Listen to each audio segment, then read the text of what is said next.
You are now tuned into the judges table.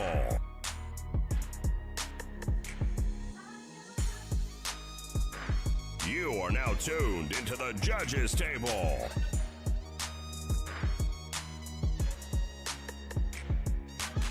You are now tuned into the judges table.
What's going on, everybody? This is your boy Slick 50. Goddamn me. And tonight, it's gonna be a big night. Time to call out all the girl shit, all the hoe shit, all these fantasies, aka conspiracies. Get up. It's a problem. This is becoming, man. It's becoming a nuisance, bruh. I mean, it's spreading like it's the new disease out here, bro. And we gonna call it hoism. Yeah, bro. Or should we call it bitch assness? Something. We gotta I know, give it one of son. them names. I know, son. Shout out to all my East Coast brothers out there, son. Right. We gotta give it a name, bro. We gotta give it a name because it's too many channels. It's just too much. Even on the blogs, even on the the sites. Can't nobody just be a straight up athlete no more. In particular, boxing. I tell you, bro. And it's funny though, it only applies to the fights that they pick wrong. You know what I mean? Facts. And the thing is, I get that you campaigning for your fighter, but let your fighter be what he is. A fighter. Meanwhile, their favorite fighter could have a lead pipe like visibly hanging out that damn glove. You know what I'm saying? Right, bro. Like that's my whole thing. Like you wanna what they say, what's good for the goose is good for the gander. Mm-hmm. You can't point fingers at one and then say, oh, well, my fighter 100% legit. Me personally, I don't give a damn. Right? Mm-hmm. You need to get mad at your Vada. You need to get mad at all that type shit. You get what I'm saying? If it go wrong. Now, do I condone it? No, fuck no. But don't wait till after the fight to want to start complaining because that person lost that you wanted to win. And see, that's my problem. It's like motherfuckers is just not keeping the same energy. Like we've talked about this before, right? Okay, I'm gonna use this as example. Bud is juicing. He's using PEDs now. Allegedly. That's what they say. Right. Why? Because he's fucking with Victor Conte.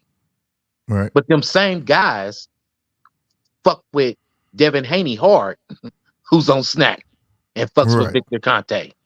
Right. So you can't have it both ways. You can't say that whole organization snack is fucked up and put slander on it.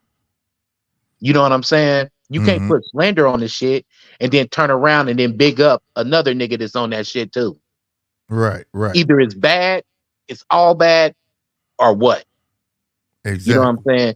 Either it's fucked up, either snack is fucked up and they juicing niggas, which I don't believe. You know why I don't believe it, bro? Right. Because I ain't seen no motherfucking paperwork on it. Right. Period is that. Period. You know what I'm saying? Fact. And this is a fact. That's the disparity. That's why I know, man, it's a whole bunch of goofy niggas out here on the internet. Mm-hmm. You know what I'm saying? I have a past, bro. I'm not ashamed to say it. You know, Mm-hmm. been a street dude, been a gang member, you know, the whole 9 yards, everything to go with that. Had to Mm-hmm. do, you know, time, you know, Mm-hmm. it is what it is. And Mm-hmm. one of the number one things in the street is this: I would not put a jacket on you, just like when Nipsey got killed over some shit like that, just to Mm-hmm. keep it a buck, saying a nigga was a snitch, no paperwork. Mm-hmm. So Mm-hmm. you can't put this shit on these fighters, bro, just because you don't like them and not That's have the paperwork to back it up. And motherfuckers is going, oh, bro, you seen that video, right? which one? The one with Bud wrapping his hand. And they had Man, Timothy bruh. Bradley broadcasting, knowing that it was a goddamn. He Timothy Bradley announces for ESPN, my nigga. Right, ain't even on Showtime. Like how and the Timothy Bradley thing was from the Inoue fight. Right.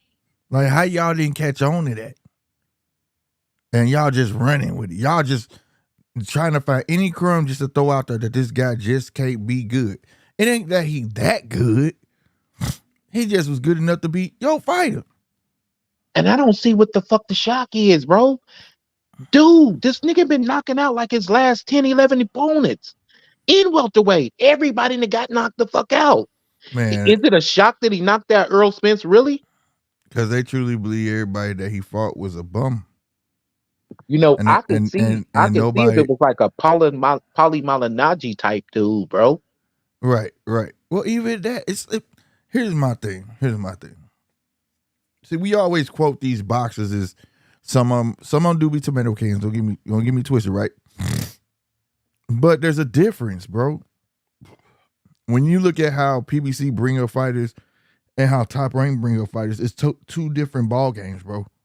Mhm. So if you at Top Rank, right, you're gonna start off with a couple tomato cans. We call them confidence builders, right? Then we gonna give you some competition. Okay, you do damn good with that. Then they give you somebody they feel like is a little bit tougher than that guy, and so on and so on, right? Just because they don't have a name or whatever doesn't mean that they ain't tough. It doesn't mean they garbage. You look at these guys' records; they coming in there and damn near just as good as the fighter, or sometimes even with a better record than the fighter they fighting. Mm-hmm. You understand what I'm saying? Yep. So it's about building that fighter. That's what it's about. So when you go to PBC side though, you don't see the building. You get what I'm saying? Like Nah. for instance, they got a jewel over there, Morrell Jr. Mm-hmm. I seen them building him at the Armory, but look how long it's taking him to fight in between fights though. Mm-hmm. You understand what I'm saying? So it's a big difference, man. And another thing, I see you, Murph. About to let you on, but like, and another thing that's really pissing me off about all this shit that y'all doing out there, from Deontay Wilder to everybody, stop fucking making excuses for people who ain't made excuse for themselves. Thank you. I respect Earl. Earl ain't made not one goddamn excuse. That boy gone, went out the country, came back. He on his farm. You see him buying dogs. He living his motherfucking life. And shout out to Arrow, man, for handling it like a motherfucking man, bro. He been a Facts. man through this whole shit. You know, even though I didn't go for him in the fight, one thing we can say Mm. is he took his loss like a straight up man, bro. He Took is it a like man. He still a got up G. at the end. He could have took a knee, got counted out. He was a man the whole time, bro. Shout out to Errol Spence, bro. No, But that's a his fact. fans, shit. No, that's a fact, Jack. That's a fact. And what y'all don't understand is it make them look weak. All you doing is making them look weak. You ever had a friend that everybody taking up for except that motherfucker ain't even open his mouth? Yep. And you're like, Yep. this whole ass nigga. Right? He Yeah, ain't said shit. But y'all making him look like that. Don't look, man. Let that man take his time. That's what gave me respect. That man could have said everything under the sun. Everything under the sun. And I swear to God, everybody would have ran with it. If Earl would have been like, man, it felt like he had concrete in his gloves. Oh, I told you Blast the the way parents. he would have got his Blast the ass whooped parents. like that. Ain't nobody else whooped his ass like that ever. I knew it was something. That man ain't say shit. He understand this is a hurt sport. The shit is bound to happen. You go long enough. You know what I'm saying? But then look at the contradictory though. They'll say like a Fury. He did all this shit to Deontay, right? Right? Mm-hmm. And then Deontay has his 3 fights with Fury, gets knocked out 2 straight, then goes on and fights Hellenius, barely taps him and the motherfucker go down. But they justify that shit though. You know what I'm saying? And this ain't no slight on Deontay. I think that, Nah. his power is just that great. Right. But the thing is this though. Some can say that with a person with that much power, maybe they own PEDs. Some Right. can say that, but they don't. Right. And we know that's not the case. Right. You know what I'm saying? But some we can know say he not. that shit. Yeah, I mean, because how horrific the shit looks and how easy he used to make it look. One hit power like that. But Yeah. no, man. Through history, motherfuckers get hit. Julian Jack Wilson. Who was it? Julian Jack? What was his last name? Julian Jackson. Julian Jackson. That motherfucker hit hard as hell. Yeah. What was Julian Jackson weigh at? Was he welterweight or middleweight? I believe welterweight. Yeah, and he was knocking everybody out. Yeah. Everybody out, nigga. Yeah. You know what I'm saying? Like, come on, bro. Mike Tyson, you could say the whole. Look, we've seen the power through the ages. It ain't like everybody gets that. You get what I'm saying? Yeah. That's his God-given talent. Knock motherfuckers out. But when you see a ass whooping that went over a span of, how long was they fight, bro? Earl and Bud. 9 rounds. 9 rounds. It ain't like Bud went in there 1 round and slept that nigga. Nah. Then I'd have been like, man, I ain't gonna It lie, wasn't bro. even like a Miguel Cotto margarita either. As the rounds went on, he just built more power. Right. And his fist got harder and harder and harder, waiting for the cement to set. It wasn't nothing like that. Right. You know what I'm saying? Exactly. And that shit's crazy to me, bro, because you know what I'm saying, bro, like we losing our way, black people. You know, Man. and a lot of things we've talked about this offline.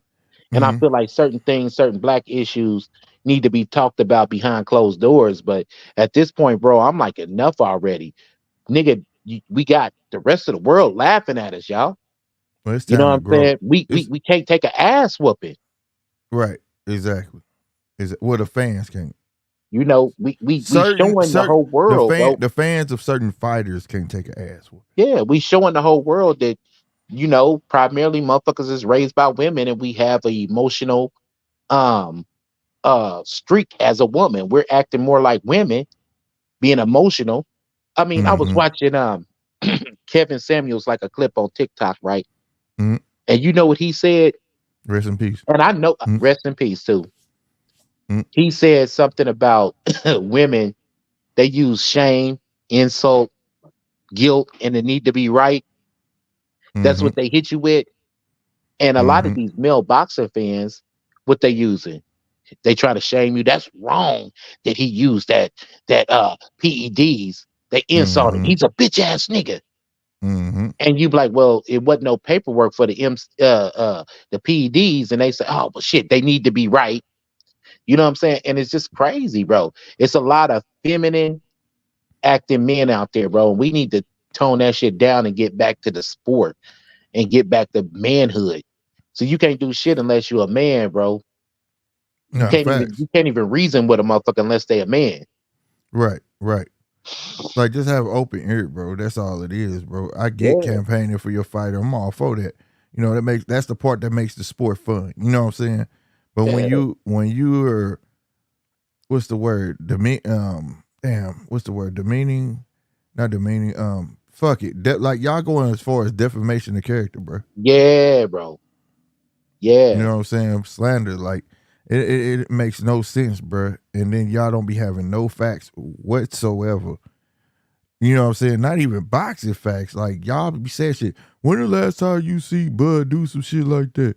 When the last time? Well, shit, nigga been knocking everybody out. We seen him stretch out everybody at welterweight.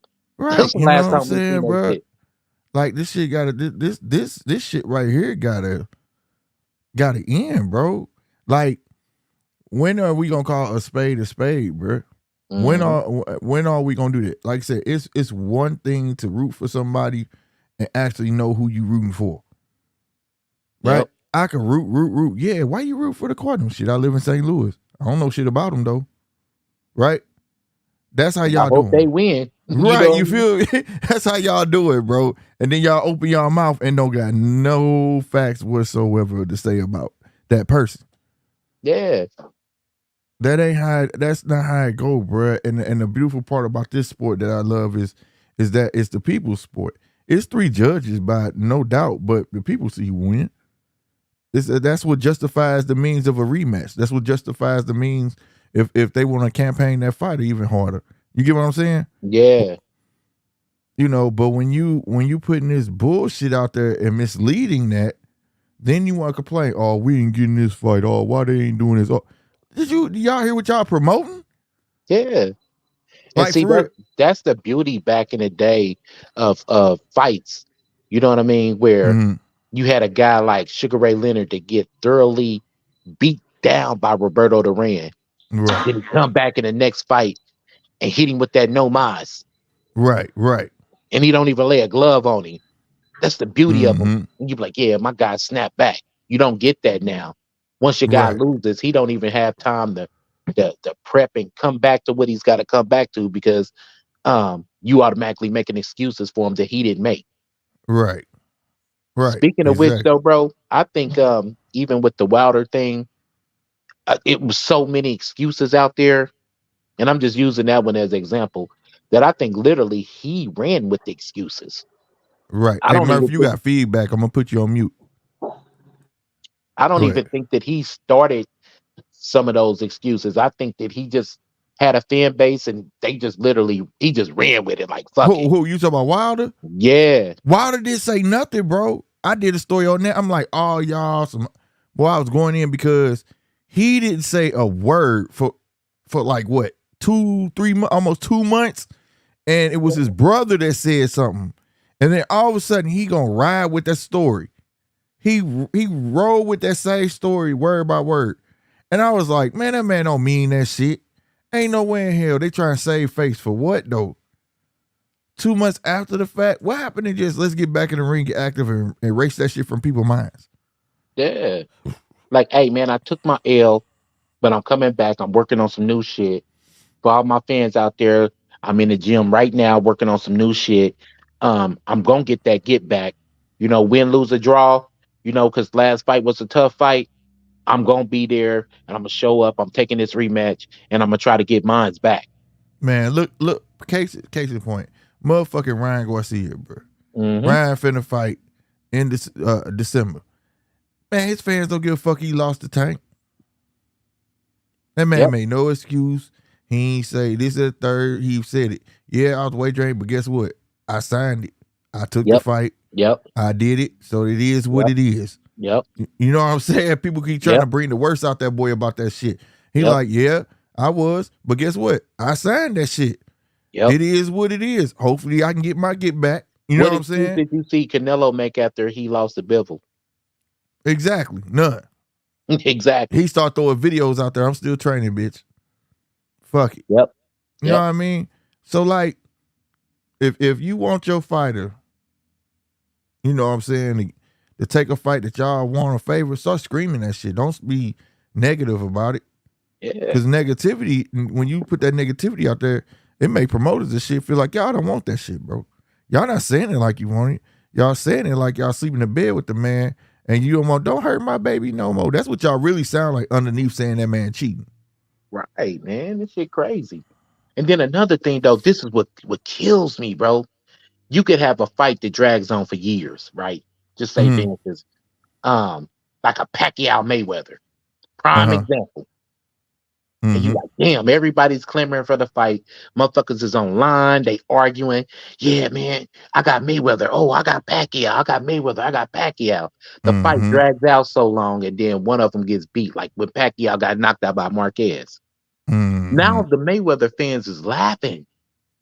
And that's so stupid to me. Nigga, don't you know he just fucked off the big fight? Right.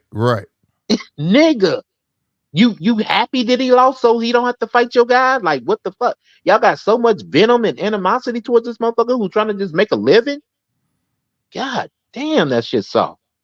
I'm telling you, their mind is not in the right place when it comes to the sport. Like I say, shout out to all the casual fans. Y'all make the sport go round, but a lot of these ones that's swear to God that they the boxing aficionados and they know this shit, they the worst. They the worst, creating these false narratives and perpetuating that shit. Give props what props is due. I don't care what nobody say about Terrence. Hell, I don't even know him, but I tell you like this though, the boy got the goods. Yep. The attribute nobody talks about, he knows how to adapt. A lot of fighters don't come in a fight with an A, B, C, D, E, F, G, H, I. You know what I'm saying? Yeah. he got that in his mind. Like, this is what he do. And that's his greatest attribute. Was never his biggest punch. Oh, he can't hit like that. He was fighting on bums. Okay, fine. But that's not what he looks for. He looked for the win. How can I win? Yep. He know if he can knock you out beforehand. You get what I'm saying? Yeah. And shout out to Spence again, bro, because guess what? If he got that dog in him, like his fans say, he can bounce the fuck back. Oh, and I think he's got a few adjustments he can make to make it a little bit more competitive too. He can bounce the fuck back. And if he do, kudos to him. I'll be ready for the third fight. Arguing and going back and forth with motherfuckers. You know, this for the other side of fans. All these videos talking about Earl Spence out of shape, XYZ, this, that, and the third. He looked like he about 160, 170. That might be fuck true, but nigga, ain't no fight on the table. Ain't nothing on the goddamn table. Did y'all hear anything about Showtime, y'all? Like, do you realize what Showtime is going through? They trying to get a network. Man, them motherfuckers Showtime said December 16th, I think it is, right? Their last fight. And I think it's gonna be Morrell Jr. You know what I'm saying? So they can stop that. Like, he don't know where that fight gonna be, man. He enjoying his motherfucking life. I never heard of that, man. Like, okay, yeah, and there's plenty of fighters that get up and wait, man. All the way back from, let me think of a fighter that blow up big in between fights. James Toney, nigga. Yeah, James Toney, motherfucking Ricky Hatton. Oh, Ricky Hatton was the worst. He was a fat boy. They called him Piggy. He said his nickname Piggy because that dude get big as a motherfucker. Who else get real big? Kell Brook. My God, it's plenty of them out there, bro. But these guys are used to losing it. You get what I'm saying? Yeah, they're used to losing it. You know what I mean? So when I saw that, I'm like, damn, yeah, he is pretty big. The only thing came to my mind is that maybe Mayweather was right. Like, he should be. Maybe he would be more comfortable at 160. Maybe he would be comfortable at, you know what I'm saying? In a higher weight class, because there's less weight he got to lose, you know what I'm saying, than a 154 or 147. But other than that, nah, man, I ain't trip off none of that shit. That don't tell me he's not going to be able to make weight at no 154. Y'all crazy. You get paid millions of dollars, you would make it. Man, he would have made 47 if he had to. I bet you would. I bet you he will. If that fight take place at 147, he won't it. I bet you he will. Nigga, like I said, another 20-something million dollars. Yeah, he'll make that. People will sit there and say, oh man, Bud running from 147, run from 147. Just, running from Earl, try to stay at 147. Earl say going on 154. But at the same time, if the contract said that they had to let each other know if they weren't gonna fight that weight, you had to let a motherfucker know. Maybe it's a reason that motherfucker didn't say nothing. What if he do want to go to 147 and whoop his ass? Dude, remember, y'all been talking this strap season shit for years. Maybe he does want another shot at the undisputed. Maybe that's what the man wanted. He said that was his dream. That was his goal. You understand what I'm saying? He go 154. That ain't there no more. That's gone. So what if he do want to go to 147? Say, I'm gonna get one more shot before I go all the way back up. You get what I'm saying? Yeah. And I'm just throwing it out there. I don't know, but Speculation like a mug. Yeah, but it has to be some reason as of why, if that was in the contract, that you got to call in or write it or whatever it was to say that I'm not gonna be at 147. You get what I'm saying? Yeah. So it is what it is. And I know people gonna say, well, Steven Espinosa said, no, Steven Espinosa, I can never say that dude's name, but he danced around the question. He didn't say, yeah, you have to write in this. And he said, well, look, it's not like Bud could go up to 154 and not fight Earl. Okay. But, this is third. But he also didn't say Earl don't have to fight him. If Earl don't want to fight, it just don't happen. He didn't say that. He played around it because he know how the game go. He's a lawyer. Yep. He gonna spin that shit. If Bud wants to stay at 147, bro, he can stay at 147. He come to 154 and Earl don't want that fight or ain't ready for that fight, he does not have to wait on Earl. And I don't understand what people don't realize, bro. Listen, they're having network issues right now. They don't have a place to put the motherfucking fight on at right now.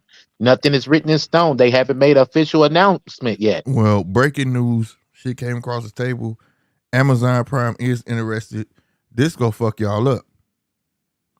Netflix in the bidding war now. Ooh. Okay. And that's gonna be some wild shit. And Netflix been on to come up trying to get every type of content they can. You see, they jumped on the sports documentaries. They got comedy on lock. Oh yeah. Boy, you get, and then they got this new concept post been coming out where like they try to make it where like, for the comedy side, where you could buy a ticket and it places you there. Let them stay online, bro. That'd be crazy. So just think if Netflix was to get a hold of that. Either one. But you know what though, major, bro? That's major though.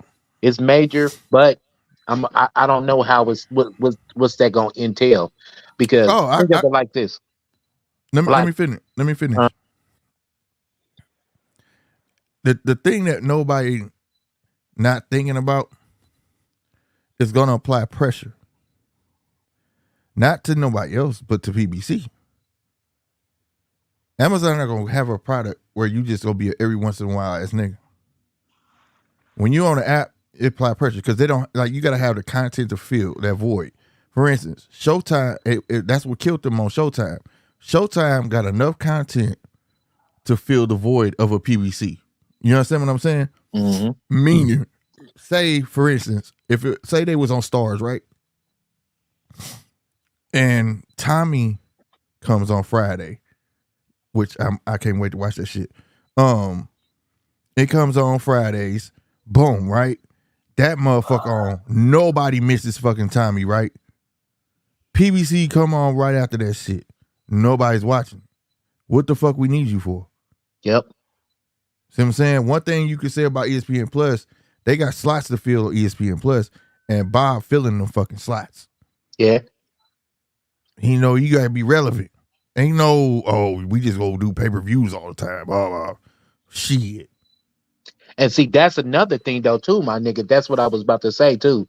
What is that gonna entail? Is it gonna be like a strictly pay-per-view platform? Because if it's strictly for pay-per-view, then that's setting boxing back another goddamn 20 years, bro, where we gotta pay for every damn thing.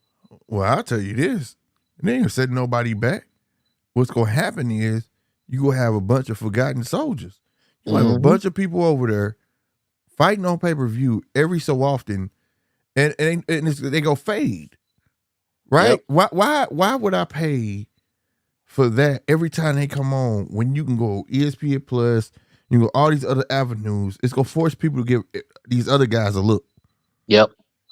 You gotta have something in between those pay-per-views to build up those pay-per-views. Yeah. You have to have a good product, bro. Yeah. You have to. For instance, my flow company, I had goddamn me small accounts in between, right? They served two things. It kept money it kept the money flowing, right? But those small accounts, you know what they did for me? It was the advertising. They would tell people, yo, call Norm's Flooring. Yo, my floors look like glass, bro. Promise you. Who's Norm's Flooring? Man, they're a new company, bro, but I'm talking about, man, they would do this. See, people think you go to the big company, you do good for the big company, they gonna go, excuse me, they gonna tell the world, right? No, hell no. You know why? People come to the big man. I ain't gotta say shit. You leave me, I get another motherfucker. I don't give a fuck. The small accounts are the ones who grateful. You understand what I'm saying? So you put out some nice, decent fights. Like I say, some nice B level fighters, a couple C fighters, and they some bangers. Oh hell yeah! And then, oh damn, who is this? Jamal. Oh man, I don't know him, but man, they be throwing some shit out there. I'm gonna give it a shot. You get what I'm saying? But when you just constantly throwing pay-per-views, you take your 80, 89, all that shit out of your pockets, and that shit not panning out. Let me ask y'all fellas a question. Okay, who's the top 2 boxers today as far as earning power? Who would you say? The top 2. Tank. And Tank. No, Canelo. yep. And Canelo, you know how he got his bones? That piggyback method. They put Canelo on every last one of Floyd's undercards. Bruh. Every time you seen Floyd, you seen Canelo. It's not by mistake that this man is like one of the top cash cows today. Facts. Because every undercard they put Canelo on. No, that's a fact. And I'm a big fan of that fucking method. Yeah. If y'all recall, I called it. When they needed an opponent for Tank, who'd I say go get? Eastside Cruz. Everybody on here was like, who the fuck is Eastside Cruz? Who is that? I said, the nigga who was knocking people out on Tank's last two fights. Why not give him a shot? And that's why we tell people that's the importance of watching these undercards. You never know, nigga. These niggas are fighting. Some of these cats on these undercards are fighting for a contract. They're not even signed to nobody. Look at back in the day at 154, right? Ronald Winky Wright was on every last one of Roy Jones's undercards. Then he got a fight with Sugar Shane Mosley and got famous. Yep. Go. I'm telling you. Go. I'm with that. This I'm spoiled ass dog. Hold on real quick. Okay. But I'm with that though. That piggyback method, same thing. When Pacquiao got off that church hunt and he went in over there to he wanted that fight. He started professing like, I really want this fight with Mayweather. I really want this fight with Mayweather. He started fighting everybody who Mayweather fought and was knocking them out. He was beating them way faster. He forced that. Like, this has to happen. Yep. You know what I'm saying? It has to happen. And before that, people was complaining about Pacquiao because he wasn't knocking nobody out, but he was showing you it was by choice because he said he found his faith in the Lord, his renewed faith in the Lord. And you had to respect that because the way he did, them motherfuckers was like, God damn, bro. HBO was dope for that too. Yeah, they used to call them the boxing double headers. One guy would be fighting in Arizona, the other guy be fighting in like New York or some shit. Yep, like switching like football. Yep. For real. But you know what I mean? So I'm a big fan of that, bro. If you want something, show them. Hey, y'all, because this the thing. For real. And this y'all can relate to this right here. What did Jamal tell Bud to go do? Humble himself. Humble himself, go fight XYZ, didn't worry about me. I'm busy. What did Canelo tell Benavidez and Boo Boo? Go ahead. He told go fight each other. Go fight each other. Go fight who I fought. Y'all ain't did nothing. Yep. So why wait? You know that is the biggest scapegoat with fighters. I don't want to fight you right now. You ain't did shit. I done fought XYZ. My last 5 fighters was champions, nigga. Go fight a couple of them and come back. Might as well fuck it. Let me go and do this now and get it out the way. You see what I'm saying? Benavidez got it though. He fought Plant. Yeah. That's a start. Right. And now he finna fight Boo Boo. That's a start. That's who gonna fight Morrell. Cause I don't know. I got to feel he's not gonna be in Canelo plans, bro. Who? Boo Boo. Benavidez. I don't know. I don't know. I don't know. Something telling me, bro, that he go skate past that boy. It's crazy, man, because it's like it's lining up for a potential clash. Because if you look at it, 168, this Boo Boo Benavidez fight is huge because Mm-hmm. it's clearing out so much shit. Mm-hmm. It's clearing out so much shit. This is so clear now because if he does go grab Morrell, okay, cool. Mm-hmm. Only person left is Benavidez or Boo Boo, the Benavidez Boo Boo winner. And I ain't gonna disrespect Boo Boo like that and just talk like he's gonna lose or whatever, man. But I ain't got him picked. No, I don't either.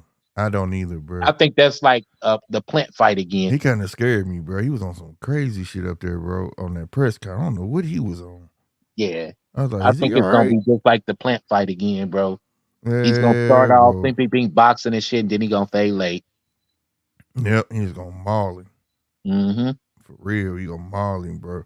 That's exactly how I feel. Cause not only that, Boo Boo last fight, he didn't look like he was ready for that division at all. His tank Nah. didn't. That weight was something else. You could tell 2 rounds, that boy was huffing and puffing. Like it was crazy, bro. The So way it yeah. looks, though, Boo Boo's gonna be the first guy to come to PBC from another promotion and lose. Uh, That's gonna be like the flagship shit. You can't say that. Look at what they did to Boo. You know what I'm saying? Like right. he's gonna be like the poster child of we got champions over here. And that's another Mm-hmm. thing, man, kind of on the subject, but kind of a broader range of it. Why do you have motherfuckers just so enamored with promotional companies? That shit's crazy to me.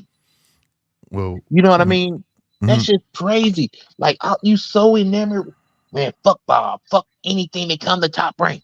Oh yeah, okay. So yeah, I thought you was talking about the Fuck actual Bob. fighter. It's I all thought, about PBC. Then yeah, you I thought, got guys that be like, man, fuck PBC. They ain't shit. I'm only watching uh matchroom shit. You know what I mean? Like, right. dude, like, what the Nah, fuck? man. Nah, man. I'm a firm believer all these promoters need it. I know it's gonna be hell high water because a lot of these guys got history that why they don't like each other. You know what I'm saying? But all the way down to their lawyers. You know what I'm saying? Like the shit crazy, bro. It gets deep between these promoters, but I wish they could just let bygones be bygones and see the big picture. You get what I'm saying? But I don't think that'll ever happen. It'll have Yeah. to be a new age of they would have to go and new blood would have to step in all at once for that to happen. You know what I'm saying? But you're Mhm. right. These guys don't see it. They blind. They By the blind, way, bro. man, not to cut you off, bro. Salute to the chat. E double, J Beats and Waves, Anthony. I don't want to screw up your name, man, but salute to y'all, man. Thanks for Yeah. stopping by, brothers, We'll sisters. do Bertha Gomez. But Yep. yeah, man, that shit's crazy, bro. Anthony said, "Do you see Francis Ngannou having another boxing match now that we know that Fury versus Francis bomb pay-per-view wise?" Yeah, yeah. Yeah. They already WC said they about to put him in the top 10, and they want to put him up against what's my boy name, man? Zhao Yeah, the southpaw with the Zhang. big hook. Yeah. Yeah, him. They talking about putting him in the ring with him, bro.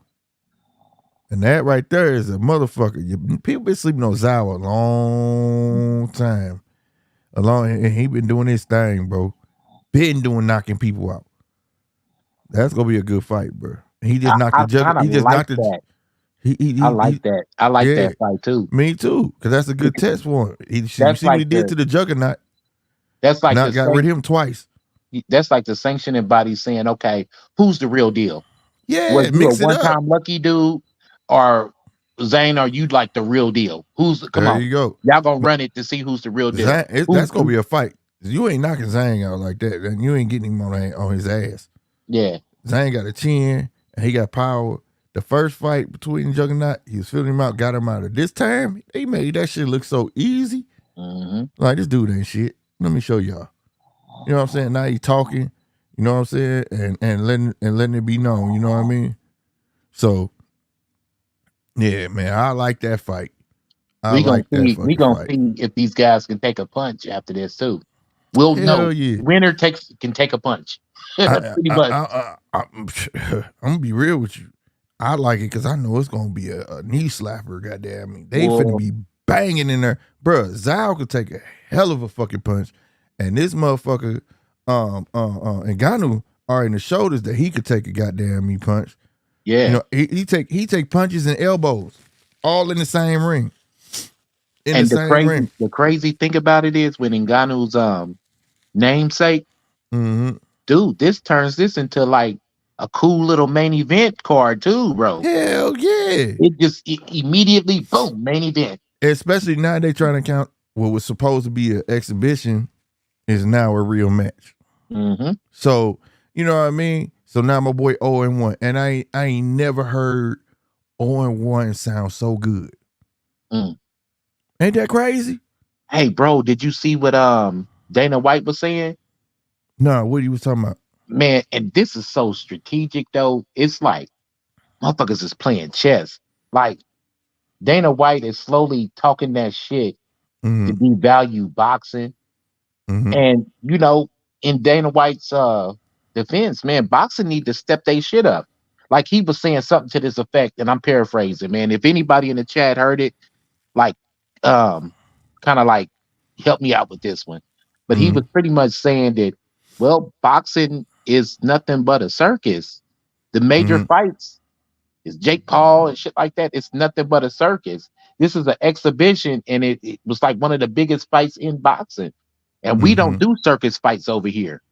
And Mm-hmm. with him saying that, that's him um creating a narrative that yeah, you see blood and guts, real shit over here in UFC. Mm-hmm. And see, the crazy thing is, while boxing fans, it's like, well, it's a money fight, and he got a right to make that money, and boom, boom, boom, boom, boom. Dana's Mm-hmm. pushing the envelope like, nah, we're gonna have the tough fights. We're men over here. You know what I mean? Per Right. se. Right. And that's crazy. So boxing, step your shit up, start making these fights. Nah, he right to the point, but he been shitting on boxing for a while, bro. Um, and every time he get a chance, like he was talking about Bob, man, what 3 weeks before that, I don't know what the fuck Bob is doing. What the fuck was that shit? You know what I'm saying? It's no secret why he always got to fight. You know what they're talking about? Bob throw a fight. He got a UFC card. Yep. He ain't letting Bob get all that money. He ain't letting no PBC. He gonna throw something on. He don't give a fuck. You know what I'm saying? To stay in competition. But the thing is, it just goes back to what we talk about. It's not necessarily who he put on either. Because every time he put on a UFC card, don't be no A1 cats. It's just that the UFC brand is active. Mm-hmm. We're gonna be just as active, if not more. You know what I'm saying? Getting the brand out there. The brand of boxing is an umbrella of brands. UFC is not an umbrella of brands. UFC top of the chain. Yes, MMA, but when you think of MMA, who you think about? UFC. You when you think of boxing, you think of the PBC, Golden Boy. It's too many. You know what I'm saying? But you know what's the crazy thing? Now keep in mind, I am not an MMA guy. I Mm-hmm. haven't watched that shit since like Chuck Liddell and Randy Couture and Right. Rampage Jackson. So, you Right. know, I'm not like a huge MMA guy, you Mm-hmm. know.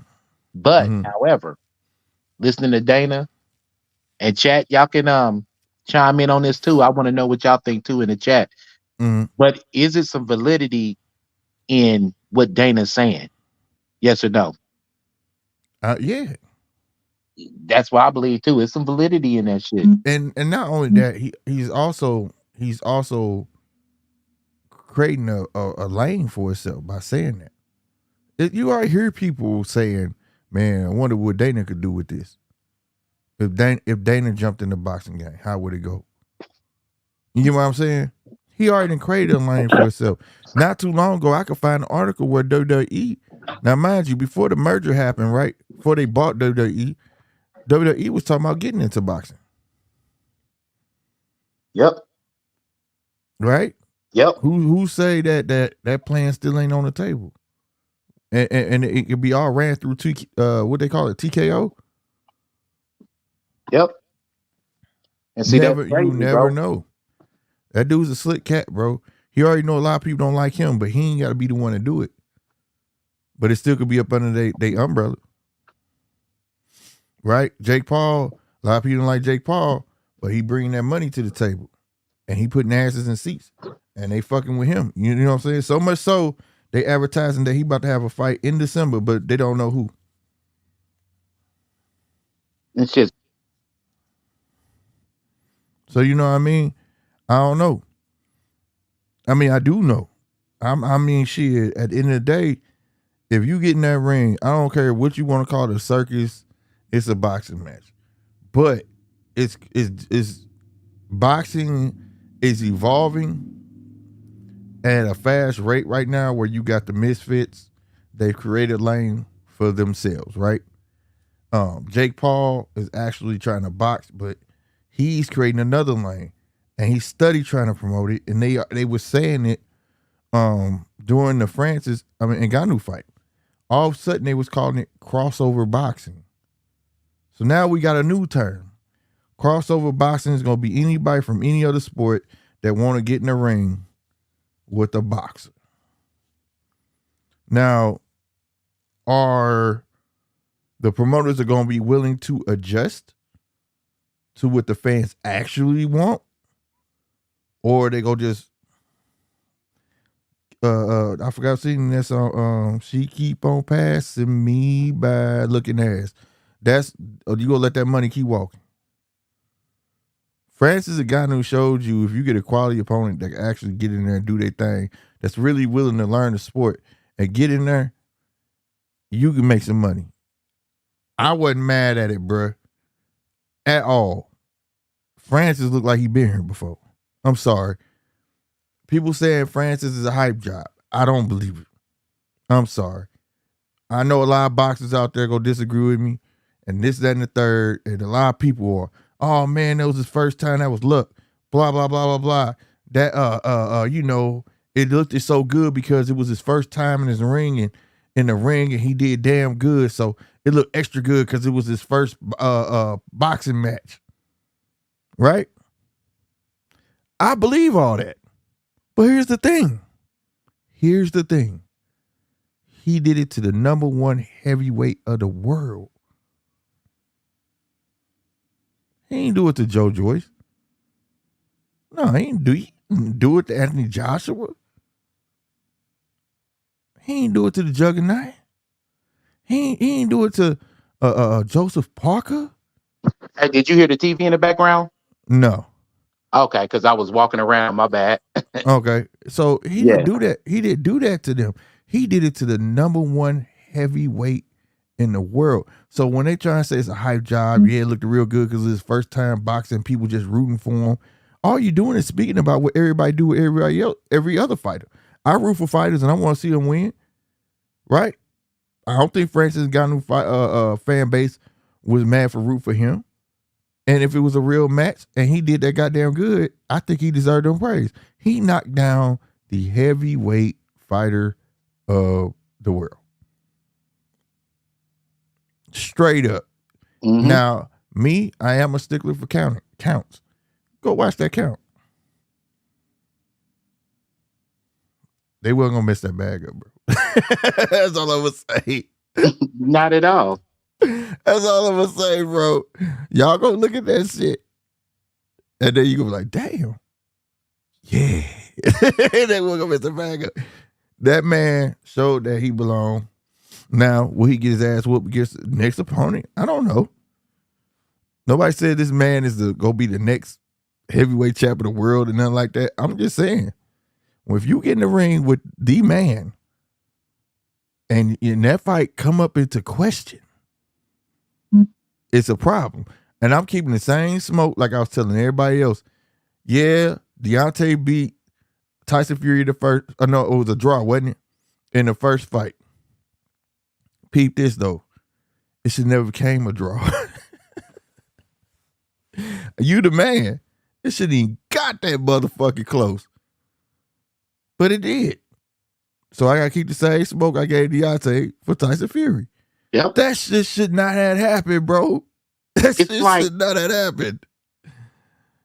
It's like that's what it is. Yeah.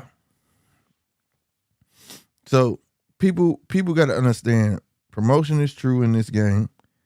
They running it right now, but I'm sorry, I can't get mad at Jake. I can't get mad at Misfits Boxing. Can't get mad at Bare Knuckle. I can't get mad at none of these other entities that's trying to do their thing and create a brand. Like I said, the question is, are these promoters gonna let that money just keep walking by? Straight up. You just put Francis Ngannou in there with Tyson Fury and did some good numbers. And ended up being an entertaining fight, bro. Yep. And you know what's so crazy? It ain't nothing nobody can say, do about it, argue about it. That's just the facts. And everybody Just has been leaning on in the world of boxing. They've been leaning on A side, B side shit. And guess what? Jake Paul and them that came down and knocked out the door. yep, All these little novelty little fights has been busting through. And the busting motherfucking through. real blood and gut guys, they've been going through some bullshit. They've been selling some bullshit. Not only that, but I'm gonna tell you why these guys is busting through. Because the world of boxing is thirsty. Yep. And guess what? They Guess want to what see though? some shit. In They just in like, damn. fans talking about that shit like that, the A side, B side shit, what you're doing is devaluing yourself. So Right. now you can't say, oh well, yeah, and my fighter, this, that, and the third makes a lot of money. No, you're devaluing yourself because other people, YouTubers are putting on boxing matches. And guess There you what? go. There you go. Real shit. And when Misfit Boxing outsell Soul Boxing, I was like, wow. Yeah. These niggas had tag team boxing, bro. And I ain't gonna lie, I was kind of Dude, entertained we watching just that had shit. the biggest fight of the century. You The know what I'm biggest saying? fight of the century. Right. They just did 650,000. And And not, they all the fans pretty much has been pretty much arguing about um A side, B side, money splits, and all this other shit. And it right. only did 650. Man, let me tell you something. These dudes started off at $5 a fight, pay-per-view. Mm-hmm. $5. Then they went to 30. And they Mm-hmm. just did their biggest pay-per-view at Misfits Boxing for $60. And they Yep. sold 1.4 pay-per-views. That's Yep. more than Tank and Ryan. Yep. But see, where they winning at, they're filling the void. They're putting on the shows, bro. Not only that, the cats that are boxing, they have dedicated boxing channels where you Right. can see these cats train, and they telling you what's finna go down. Like Yep. they're marketing themselves, and they're filling the void when we can't get a fight from a top rank, a PBC, Golden Boy, the Zone, all them. They right there, and the code and the only channel that has caught on to it, be honest, is the Zone. The Zone rated will house everybody. I don't know if they'll house PBC, but they like bring it here. We try to be the one stop shop, and I'm sorry, it's proven. And then not only that, they sold out the arena. 1.4 buys and sold out the arena. Come on, bro. No black curtains. Come on, bro. Mm-hmm. Do you think Haney and Prograde gonna do that? Hell no. Come on, man. Man, they lucky if they do 150. Man, bro. And I got high hopes for that fight. Like I didn't say that by any means to discredit them young men. But what I'm saying is, if boxing was more active instead of so combative on the business side, bruh, there wouldn't be room for misfits. But see, this the thing though. Boxing is overpriced. They're turning real boxing, into a novelty, a special needs shit. Like just think Right, of it like this: right. supply demand. Um, you can get Lexus, and you're gonna spend top dollar. You get a Mm-hmm. little fucked up ass used ass Datsun, and you don't have to spend that much for it. Right. I had a Boxing is Nissan literally Datsun, bro. overpricing itself. The fighters is overpaid. Everything. The pay per views is fucking $100, bro. Nobody don't want to see that shit. for two Facts. niggas a nigga that you know gonna beat the other nigga. Right. How much was uh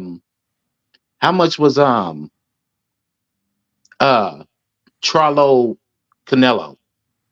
That shit was $79.99, and if you was with the zone, I believe it was $69.99. Yeah, and how many pay-per-view buys did it do? I can't even tell you. I mean, I didn't even look, but it was up there. It wasn't no million. It was like 600 something probably. I'm finna look it up Yeah. for you. How much was Bud and Spence?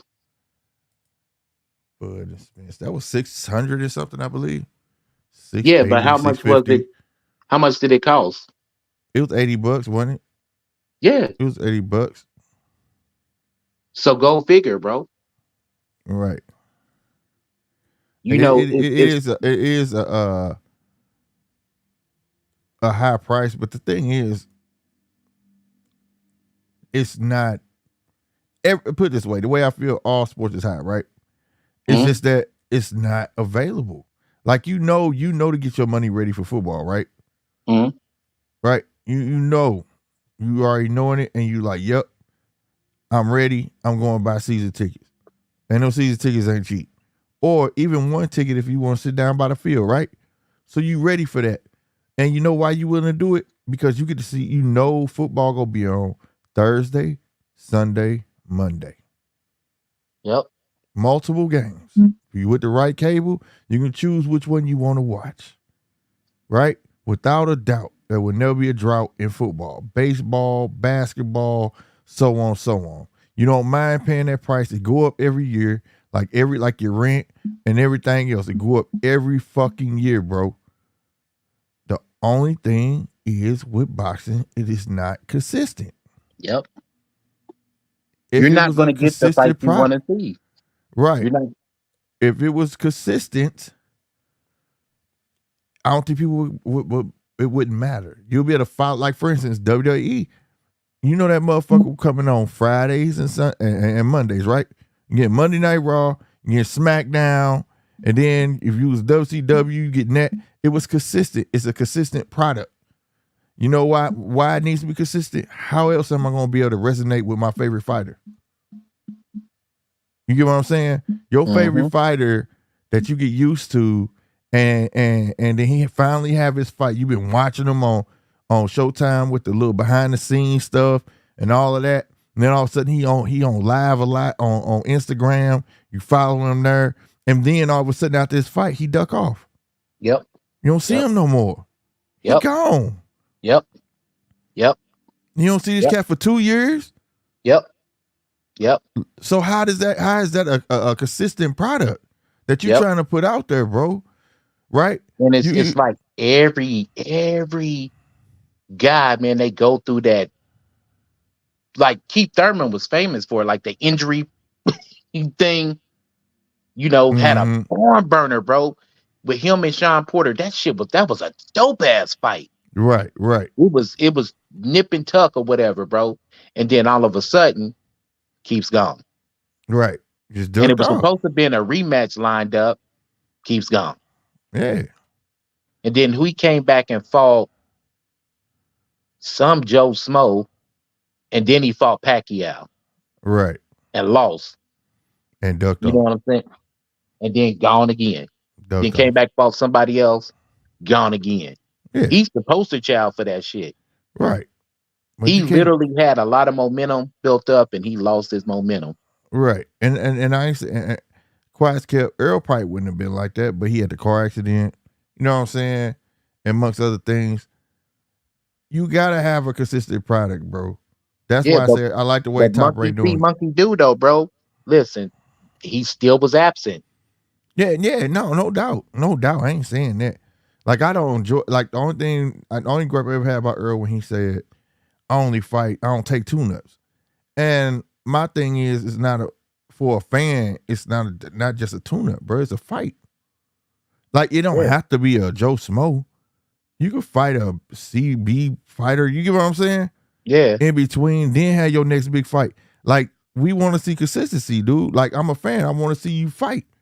But if you just go fight champions, You gonna be a once a year. You told me you gonna be a once a year fighter. You know what I'm saying? Like, as a fan, and this is just me speaking a fan for real right now, not box aficionado, none of that shit. I be want to see an active fighter. Yep. I enjoy a Tank. I'm getting 3 fights a year out of Tank. You see what I'm Bro, saying? it used to be a time where Mayweather fought in September and he fought in May.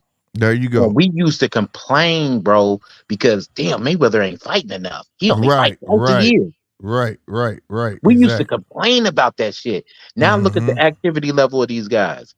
Like we used to like, oh my God, man, shit, he only fight twice a year. That's a bullshit. Mm-hmm. Now everybody's fighting like once a year. Mm-hmm. And But I know why that is now though. Because well, PBC had a gang of fighters and not enough dates. Now we yeah. know. Well, here's the thing. That's what I'm saying. Motherfuckers all want to fight on the same dates. Motherfuckers want to fight in the same arenas. Motherfucker, man, at some point, y'all gonna have to learn to collab, bro. Yeah. Like, y'all gotta get along, bro. Like, you got enough fighters. I ain't gonna lie. It's enough dates. There's enough dates. These motherfuckers be like, Bob be having dates put in, don't even got the fight lined up, my nigga. Yep. You know what I'm saying? So, man, these motherfuckers, I don't care where it's at. And then, here go the thing, too. If you, look, I don't expect a new, hot, up and coming fighter. Like, Francis Ngannou, for instance, right? I don't expect him to be in the MGM Grand. He could be in a small arena, bro. You work your way up, right? Mm-hmm. Everything ain't got to be at the fucking T-Mobile in Vegas. You get what I'm saying? Like Haney, they in San Fran. That's cool at the Chase. That's like cool. that. I like it. Thank you. I like that Circulating it. shit. Your smaller fights, they circulating. We may clown Bob for being Oklahoma, stuff like that. I wish they would come here to St. Louis. Yeah. Circulate that shit. You build, guess what you're doing? You building a boxing fan base. Not just for that fighter, but boxing overall. Believe it or not, it's a lot of boxing towns out here. We just don't get the fights. Yeah. Right? Yeah. Go where you gonna sell. Test it out. Hey, Bob ain't just going to Oklahoma for no reason. That motherfucker selling. Yeah. He making some decent money out there. I'm not just gonna pay these fighters this $1 million and go here and not be able to recoup shit back over and over again. You feel me? Yeah. So why not do that? Like, circulate that shit, bro, and build a boxing rapport with everybody. You know what I mean? Back in the day, sometimes you gotta use the old blueprints. Take that shit up out the vault and use it again. Yeah. Ali would be fighting in Georgia. That nigga be shit. New Orleans, motherfucking Indiana, nigga. They didn't give a fuck. Yeah, bro. No lie, man. That's just all I'm saying, bro. Like, everybody can't be in Vegas. Everybody can't be here. I know Vegas is the mecca of boxing, which is dope. You know what I'm saying? They done built up their rapport. But I feel like Vegas is that place that is for a Canelo. A for sure It's shot. supposed to be a star-studded event, like period. a major event. You don't put fucking Luis Ortiz versus fucking other Southpaw black dude, Charles Martin on that shit. Right, in a T-Mobile or something. Nah, bro. Like, it's supposed to be for the marquee shit, like you said. And just work your way up, man. That supposed to be go. One day I'm gonna be in Vegas. Watch. I'm gonna keep knocking. It has to be something. So I'm not gonna say they getting paid too much money. It's just boxing, the model of boxing. Like, say, pull some of that old shit back out. You know what I mean? And do that. And then not only that, bro. Okay, if you go to Vegas, bro, it's fights going on that's not even on TV. Yeah. And see, this is another thing though, too, bro. If you are a fighters, listen to me, and you want to stay sharp and you want dates or whatever, bro, fuck that once a year shit. I fight once a year for $1 million, nigga. I fight 3 years for 350, 3 times a year for 350. Mm-hmm. You know what I'm saying? And get the same amount of money and stay sharp. Right, at the same time. And that's like I was saying, but you go to Vegas, bro, they got shows where you can take canned goods, get in for free. You got other shows going on you could pay a little bit of money to get into, right? Why not have I'm just using a top rank, for example. Why not build a top rank circuit? Like Yep. Top Rank got his marquee fighters, no doubt. That's gonna be on ESPN, right? What about all your other fighters that you got? Why you not trying these little motherfuckers around and throw little shows here and there? Yeah, you Yep. get what I'm saying though? Why Like not? a little form system. Yeah, You know what I mean? why not? Hey, I'm signed to Top Rank, and he done been on ESPN Plus undercard. Okay, send his ass to St. Louis and get three fights going. Boom. Old promoters used to do that. Do you know where the fuck Grand Island, Nebraska is? No, I don't know what that's it. Nigga, it's off of I-80 in the middle of nowhere, bro. Mm. You know what I'm saying? It's off of I-80 in the middle of nowhere. Mm-hmm. Gary Shaw back in the day used to bring Kimbo Slice out there. Damn.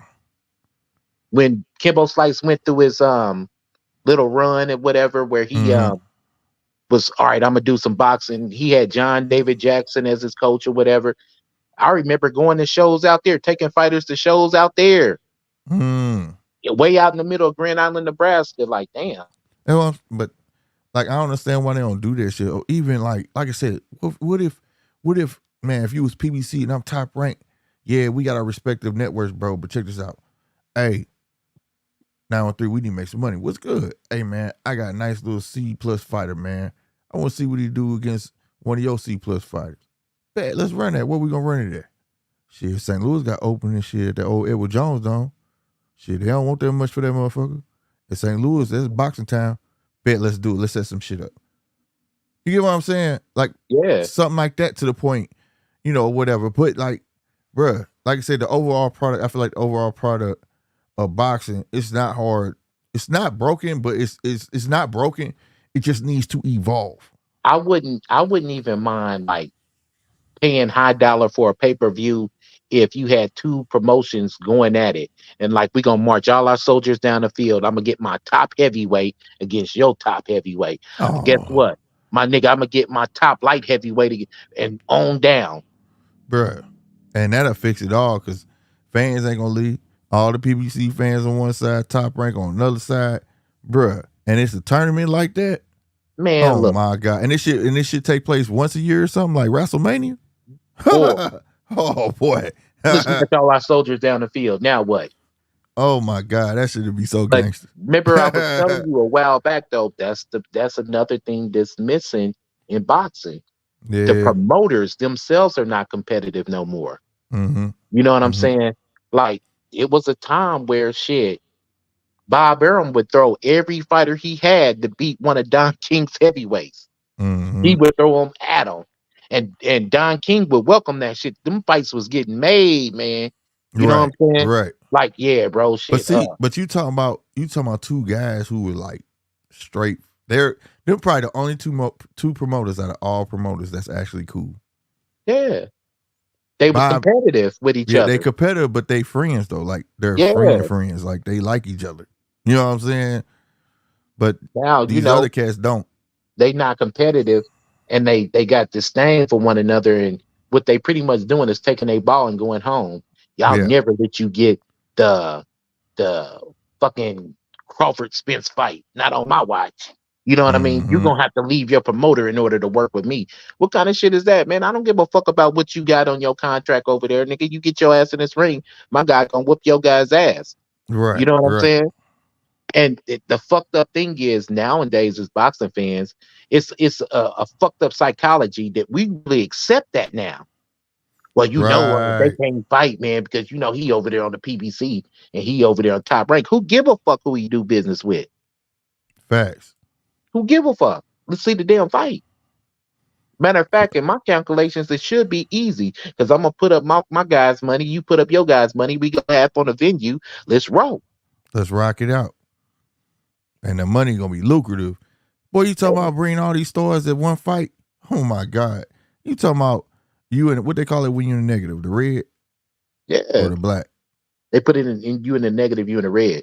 Yeah, we in the red. Hey, let's throw a big tournament like that in there. You bring yourself out the negative. That should have sell, man, bro. One mention of that should be ignorant. That's why this heavyweight shit was gaining so much steam, but it didn't pan out when they was talking about it was gonna be Tyson Fury against Usyk, right? And then it was gonna be Deontay Wilder versus AJ. Niggas was amped up for that. Niggas, and that was a stack heavyweight card, bro. Like Like if 100%. you look at it, look at like the boxing tournaments, like the Olympics Mm, and the nationals, the PAL and all that shit. The reason why we know who the man is because it's like pretty much tournament format. right. We don't have a tournament format no more, bro. No. You know what I mean? Before Like, people go watch the World Series of Boxing on YouTube and shit like that, they didn't want to throw the Super Six and all that. yeah. Think about it. Think about it like this, bro. Like, okay, I love that shit. we know, and the sanctioning body should allow the format, bro. We know that he's the number one contender in the WBC, and Usyk is the WBC champ. No, oh, excuse me, Fury's the WBC champion. We Mm-hmm. know he's up next. Mm-hmm. He's up next. There's nothing you can say or do to talk your way out of it, nigga. He's up next. You feel me? Mm-hmm. Unless you're gonna unify, but he should be up next. Right. And if we got a problem with the fights that's being made, it shouldn't be on the promoter. It should be on the sanctioning bodies. Well, you picked him. You said he was the number one guy, Mm-hmm. but it just don't work like that. You know what I'm saying? And that's fucked Mm-hmm. up. It should be more of a tournament format. Like at the end of the year, football season, we know that guess what? Last year, Kansas City Chiefs was the number one in the NFL because it was a tournament kind of package and the playoffs happened and if you had the best record and blah blah blah. We knew that they was Mm-hmm. the Super Bowl champions. Mm-hmm. Period, point blank. Yeah. Like I feel like everything you saying, I do feel like at the end of the day, that's how it should be when it comes to them rankings. That's Quit how it playing should with the be. rankings. Quit Yeah. doing that, bro. Let that guy get his shot, bro. Dude, you not fighting championship bout. You got to fight, bro. That dude didn't work to be number one for nothing. You get what Yeah. I'm saying? That's just like that burns me that you see it's a bunch of great fighters out here that just don't get their shot. Cause Yep. people get to play. Like say, how can you hold a belt for 2 years, bro? And this dude been number one and you ain't gonna fight him. Yep. Fuck all that. And then the other people holding belts for a year and something, or whatever the case may be. Man, fuck all that, bro. Like, Yeah. what's the point of having a ranking system when you in the gym dedicated every day, beating people ass, and you number one, and then you tell me this nigga get to skip over me Man, and look at fight number three, the middleweight division is all fucked up. Bro, bruh. WBA has Sergio Martinez ranked number 9, Danny Garcia, who's never fought in the division, ranked number 7. That shit's crazy. Makes no sense. That shit's crazy to me. Makes no sense. That shit Yeah. is nuts to me. Nigga, a motherfucker who is ancient. He really should be going into the Hall of Fame about now, nigga. Like, Mm-hmm. you know what I'm saying? Yep. Sergio Martinez is ranked number 9 in the middleweight division. How So they ain't fought? WBA, look it up, bro. That He's shit ranked crazy. number 9. Danny Garcia is like number 7. I'm while you was talking, that's what I'm doing, bro. Hmm? That's what I'm doing. Swear to God, bro. Let's see, Dave Morrell, John Vitamin is that Parker. What the fuck? The last time Sergio Martinez lost, it was to Miguel Cotto, who's in the Hall of Fame right now. Make that make sense. He lost his title Yeah. to Miguel Cotto, bro. Make that make sense. Who is now a Hall of Famer. Make no sense. Welterweight. Girls. What?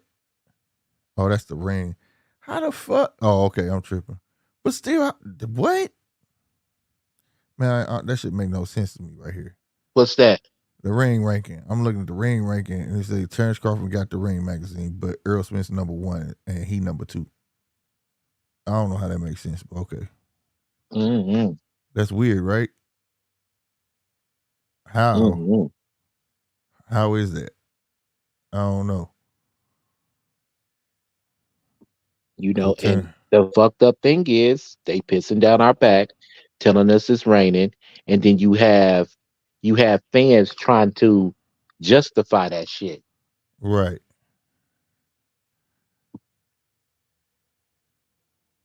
And then you got Terrence. You got Stanionis on his heels, Jerron on Terrence heels for the IBF. Man, bro, that's light. Bro, this shit weird, bro. Mm? WBC number 9, Sergio. That shit crazy to me, bro. When the last time fucking Ocampo fought?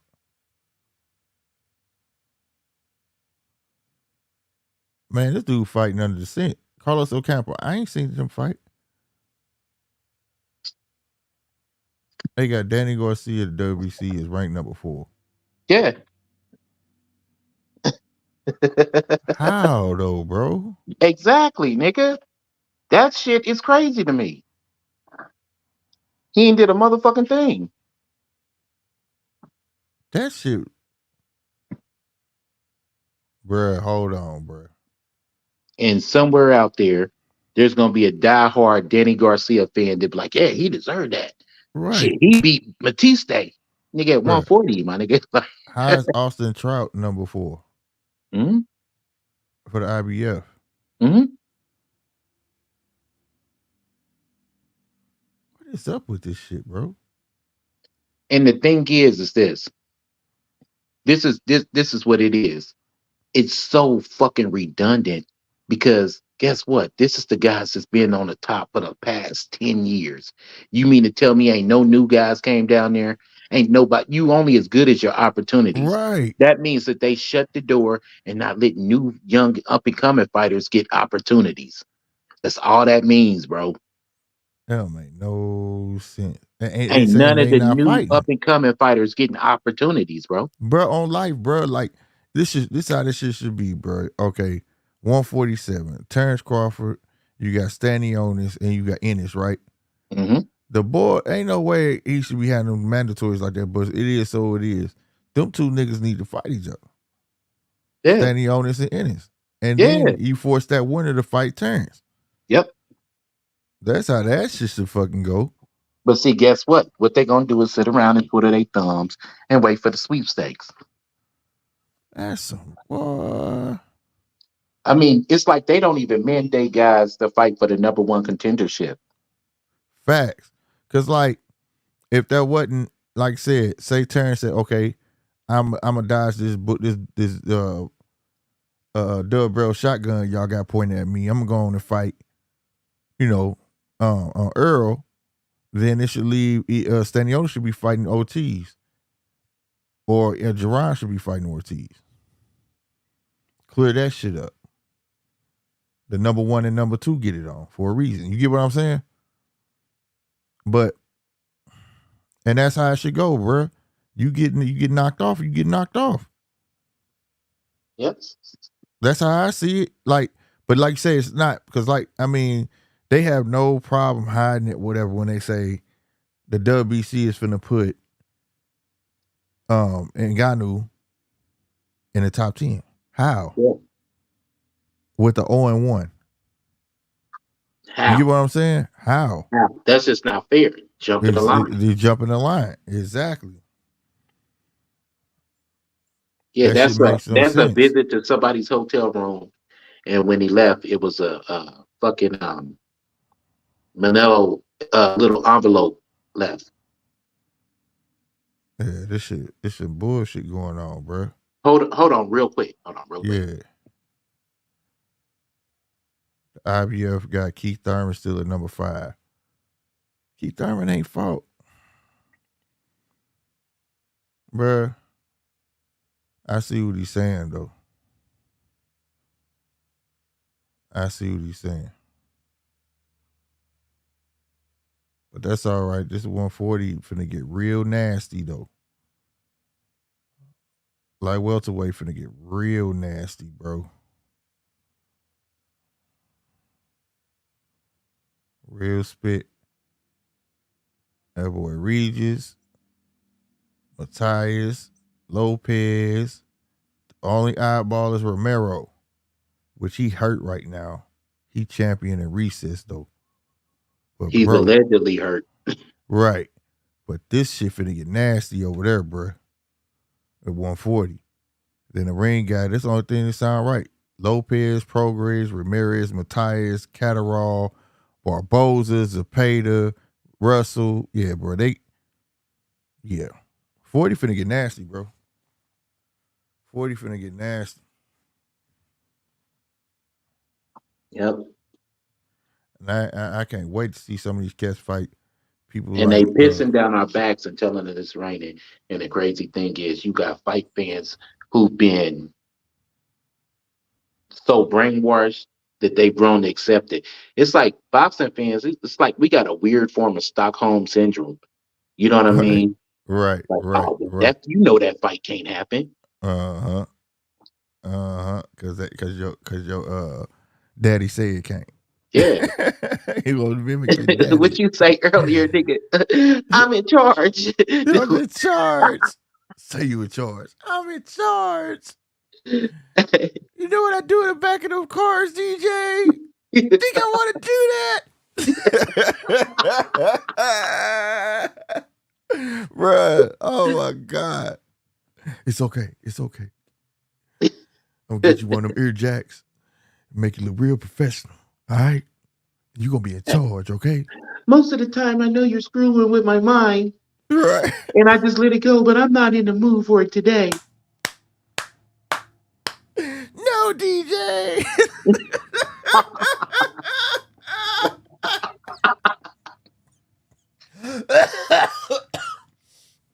Oh shit, bro. You know what I'm saying? Oh man, Al, come walk down. It's hard out here for a PM.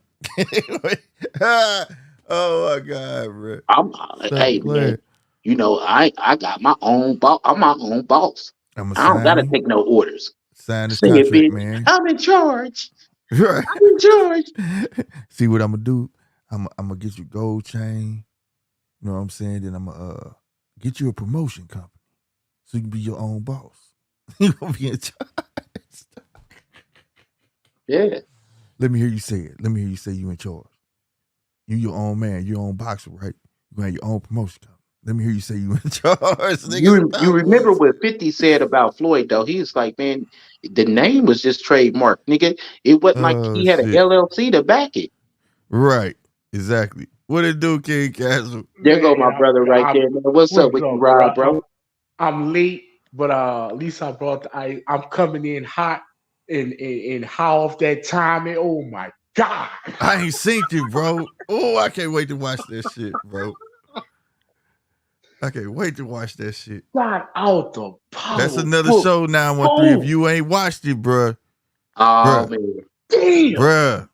It's one in every you told me white boys can't be blessed. But it's a Tommy everywhere you go, bro. And I know like a couple.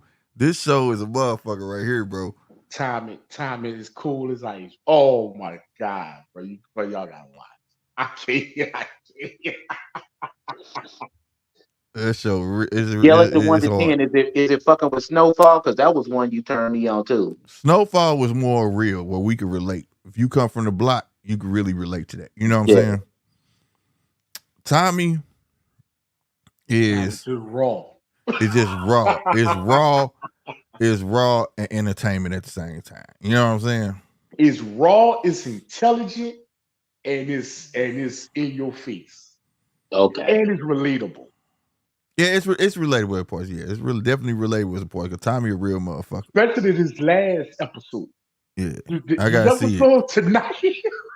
I gotta say, Tommy a real motherfucker though. Like I said, hey, you had that honorary white boy that he white, he ain't white, he just light skinned. That motherfucker something else right there, boy. Man, you know what? I watched the first episodes of Power and was pretty much like done with it. Like didn't finish it up. I think this was around about the time I moved to KC and just got busy, didn't go back to it. You know what I'm saying? Man, the first season of Power, the first 2 seasons went hard. Went super hard to me because it was about a dude didn't want to do that no more.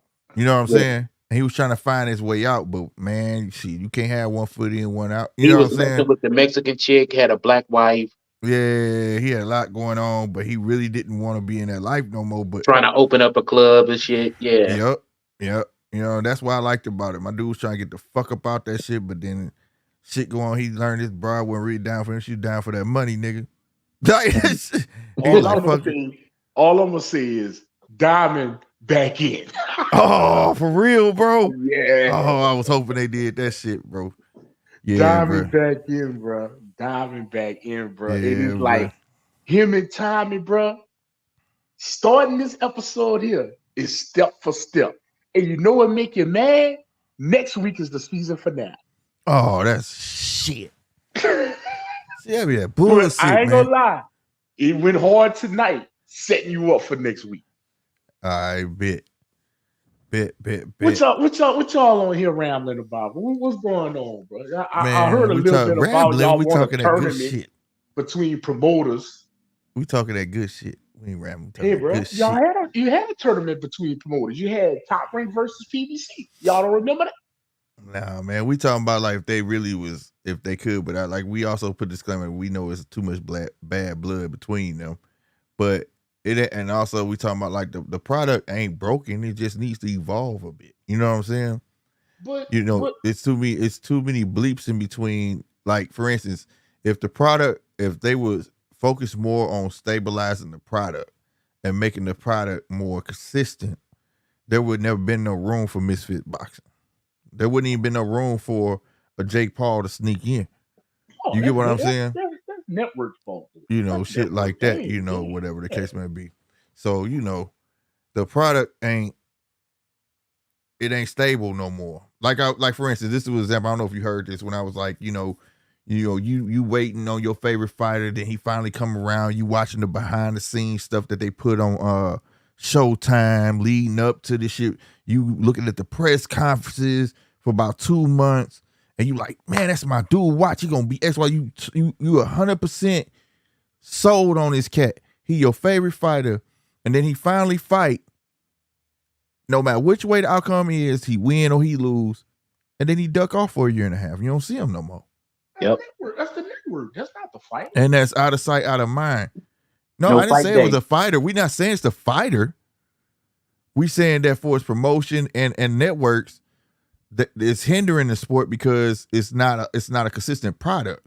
Whereas like football, right? You know when football season's starting, you know when it's gonna end, you know when games come on, you know when to have your money ready.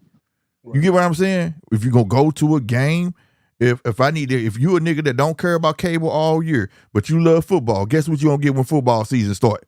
Cable. You gonna have your money ready for that shit. You understand what I'm saying? Right. Basketball, a consistent product. Every other sport is a consistent product. Hey, could you nobody disappeared? Could you deal with seeing your Saints just once a year? Well, I mean, we talking two different dynamics. I ain't trying to mix oil and water now. Come on now. But I'm just saying though, could you deal with seeing your Saints just once a year? Well, I mean, if that was the thing, I mean, hell no, I wouldn't want to do that. But right. I wouldn't. But you got to think now. When you ask me that question, bro, it's like I would have a different outlook on football. I mean, I would treat football as football treats me. There you go. If you gonna do me like that, I'm gonna do you like that. And that's what I'm talking about. And that's why it's and then when you about to do a big fight, for instance, so then your favorite fight, you spent your $80 on that, right? And now you waiting for I don't know how long for another fight come along for you to be able to relate to or become a fan. But then you don't find that. But then say now they wait all the to the end of the year. Now another big fight coming up, and they barely do 650 to 700 pay-per-view buys, and then they wonder why you don't have nothing to lead up. It's not just them two fighters that fight. It's everything in between. It's everything before that. Your whole product is PBC. Your whole product is boxing. You have nothing leading to that fact. So then when you just bust out with a pay-per-view, it's like, damn, Okay, who is these guys? You got a bunch of people asking me, hey, who is Earl Smith, bro? Is he good? Yeah, he good. Who is Terrence? You get what I'm saying? But You got let me ask people y'all this question. asking, and it's like, damn, you watch TV? Yeah, I watch TV, but yeah, I don't know who them niggas. I don't know. You know who everybody know? Tank. Yep. Everybody know Canelo. But let me Because ask you they this out question, hustling though. the boxing world. But Right. They're a product. Let me ask you this question. And this is gonna I'm just gonna here to clear it up for y'all to take it kind of off the promotional company and put it all on the network. Mm-hmm. And I want y'all to be real with me. If Bob could put Shakur on once a month, and if Al could put Tank or Canelo on once a month, I want y'all to be honest with me. Do you think he would? Yep. Yeah. Okay. What's stopping him from doing Network. What network? that? Yeah. Well, Right, but you you go. basing it, but that's not a fair analogy because you basing it on one boxer. That's not the whole goal to have a But, star boxer every but time. It's just having it out there. Like for instance, UFC. Every time you see UFC, even they main events, like they big, like UFC 137. I don't know what number they on, but you get what I'm saying. Those where you got to pay for it. Those don't always be big names, bro. no. So it's like it's just that they keeping the product out there. When you watch it on Fox, no motherfucker, so halftime you don't know who them is. But guess what? They keeping the product out there. I'm not saying that we have to have big fight. What I'm saying is that you have your B-level, C-level fighters out there that's decent and that get them names known. In the meantime, you got boxers, your real top tier, right? Mm-hmm. They're there supporting and they talking to them. Hey, what's up with you on your next fight? Oh man, we working, keeping the mix, keeping the flow going. Well, You know what I mean? let me And rephrase that's that question. that would sustain that. Well, let me rephrase that question then. All right, let's take Tank out of it. Let's take Shakur out of it. Let's take the big names out of it. Mm-hmm. If Bob had his choice Mm-hmm. to go to ESPN, y'all tell me if I'm lying. Would Bob put on a fight every weekend? Yeah. What's stopping? Well, I get this. honestly, You want to know hold what? up before you answer that. You know Bob got enough fighters. But you want to know what's stopping them? And I'm gonna tell you exactly what's stopping them. Mm-hmm. It's the difference in how they conduct business from now to back in the day. All right, like I've said before, back in the day, the fighters used to sign to the networks. Right. So you had guys like Roy Jones, Winky Wright, Shane Mosley, all them guys, Oscar De La Hoya. They was all um HBO fighters, right? Mm-hmm. Now the promoters is signing to the networks. So it gives the promoters more money, more of a stable home to throw their shows, but at the same time, you know what I'm saying? That's the promoters don't have wiggle room like they used to. No, Every and let time me you piggyback on that when you finish. Whatever you finish, go ahead. yeah, and every time you gain something, it's a side effect to it. You feel me? Mm-hmm. And that's what it is, bro. They don't have the wiggle room to throw the shows like that because they at the mercy of the network. If the fighter was signed to the network, sort of like a Boots or whatever, but Boots got a whole promotion team signed to his network, so he can't move like he want to move. You feel me? Because PBC is fighting for them slots. Boots is just one man by himself. You feel me? That's another thing too, though. But if you had the fighter signed to the network versus the promoter, it would be a lot better. Now let me piggyback on that. I'm gonna let you jump, and then like I say, Slick can jump in. Y'all can go on it, but I just want to give y'all an example to show you how the networks is cutting the boxing fans through, and it's making Mm-hmm. y'all have this conversation. Think about back in the days, and I know Slick remember, and I know you do remember because you old enough to 913. Maybe some of the fans too young. If not, I'm gonna put y'all on to something. Back in the day, Bob Arum and Top Rank, who still has a contract before it was Walt Disney, it used to be ABC right, Network, right? right. Mm-hmm. There was a show called Wild World of Sports on every Saturday afternoon. Yes, Facts. sir. Slick, tell me if I'm lying. Didn't they have a boxing fight along with the college sports and the track and all Swear that? to God. Every And Mhm. whatever which one took president was bigger show mostly, but they would cut into the other one. But my thing, what I'm saying, though, Slick 913, was I lying? Did Top Rank have somebody on every Saturday? But yeah, but that was a matter Don of King did No, too, no, though. no. They was But working together. that's just my point. How Mm. it flipped when Mm. Disney got in and everything started getting towards this 2000s and 1990s and 20. But Bob was giving you something every week. Now I'm gonna jump back to Al. When Al first started with PBC, when he had NBC, CBS, Fox, and everything, tell me if I'm lying. What PBC putting PBC on at least twice a month Mhm. on some other network? Anyone Yeah, else? no lie, it was. No lie. Now, who y'all think stopped him? Bob, I just gave you an example what Bob was doing once a week and what Al was doing twice a month. Who you think stopped him? Yeah, but The it had to be a network. network. But that's what I'm saying though. Like, It ain't them boys. They no, want to no, give no. It's y'all. They that's want not what to I'm feed saying. But y'all as the boxing fan. They want to. Somebody telling them, oh no, we don't want to pay for that. No. We don't want to flood. We don't want to flood the fan. right. So in between then, like I said, it used to be boxers was signed to the network, but also before then, the promoters used to shop the fight to the networks. But Thank you. Stop signing these exclusive deals. but somewhere along the network flipped it on like, look, we rather say you keep coming to us, we rather give you XYZ amount of dollars and you just stay here. But then in the midst of that, it sound good, but you got to give us what we want when we want. Right. Yep. You see what And I'm you saying? sit down when I tell you to sit down. Right. So the promoter is no longer the pimp. It's like I said, it's you're a fighter. You signed to a nigga that signed to another nigga. Yep. Right. And see, Vince McMahon and Dana ain't got to worry about that. Right. They could just give you. Bro, you don't think But they had but to be fair, they have a proven product too though. And I'm be honest with you, I don't think motherfucking the networks don't believe in the numbers of boxing. And I still believe because it's a broken product, but it's like a fucked up reoccurring circle. Like it's a vicious circle. So you may not believe my product, but you also not giving me enough time to build the product on your channel. You get what I'm saying? Right. But I'm gonna piggyback on what you just said, Slick. Think about it.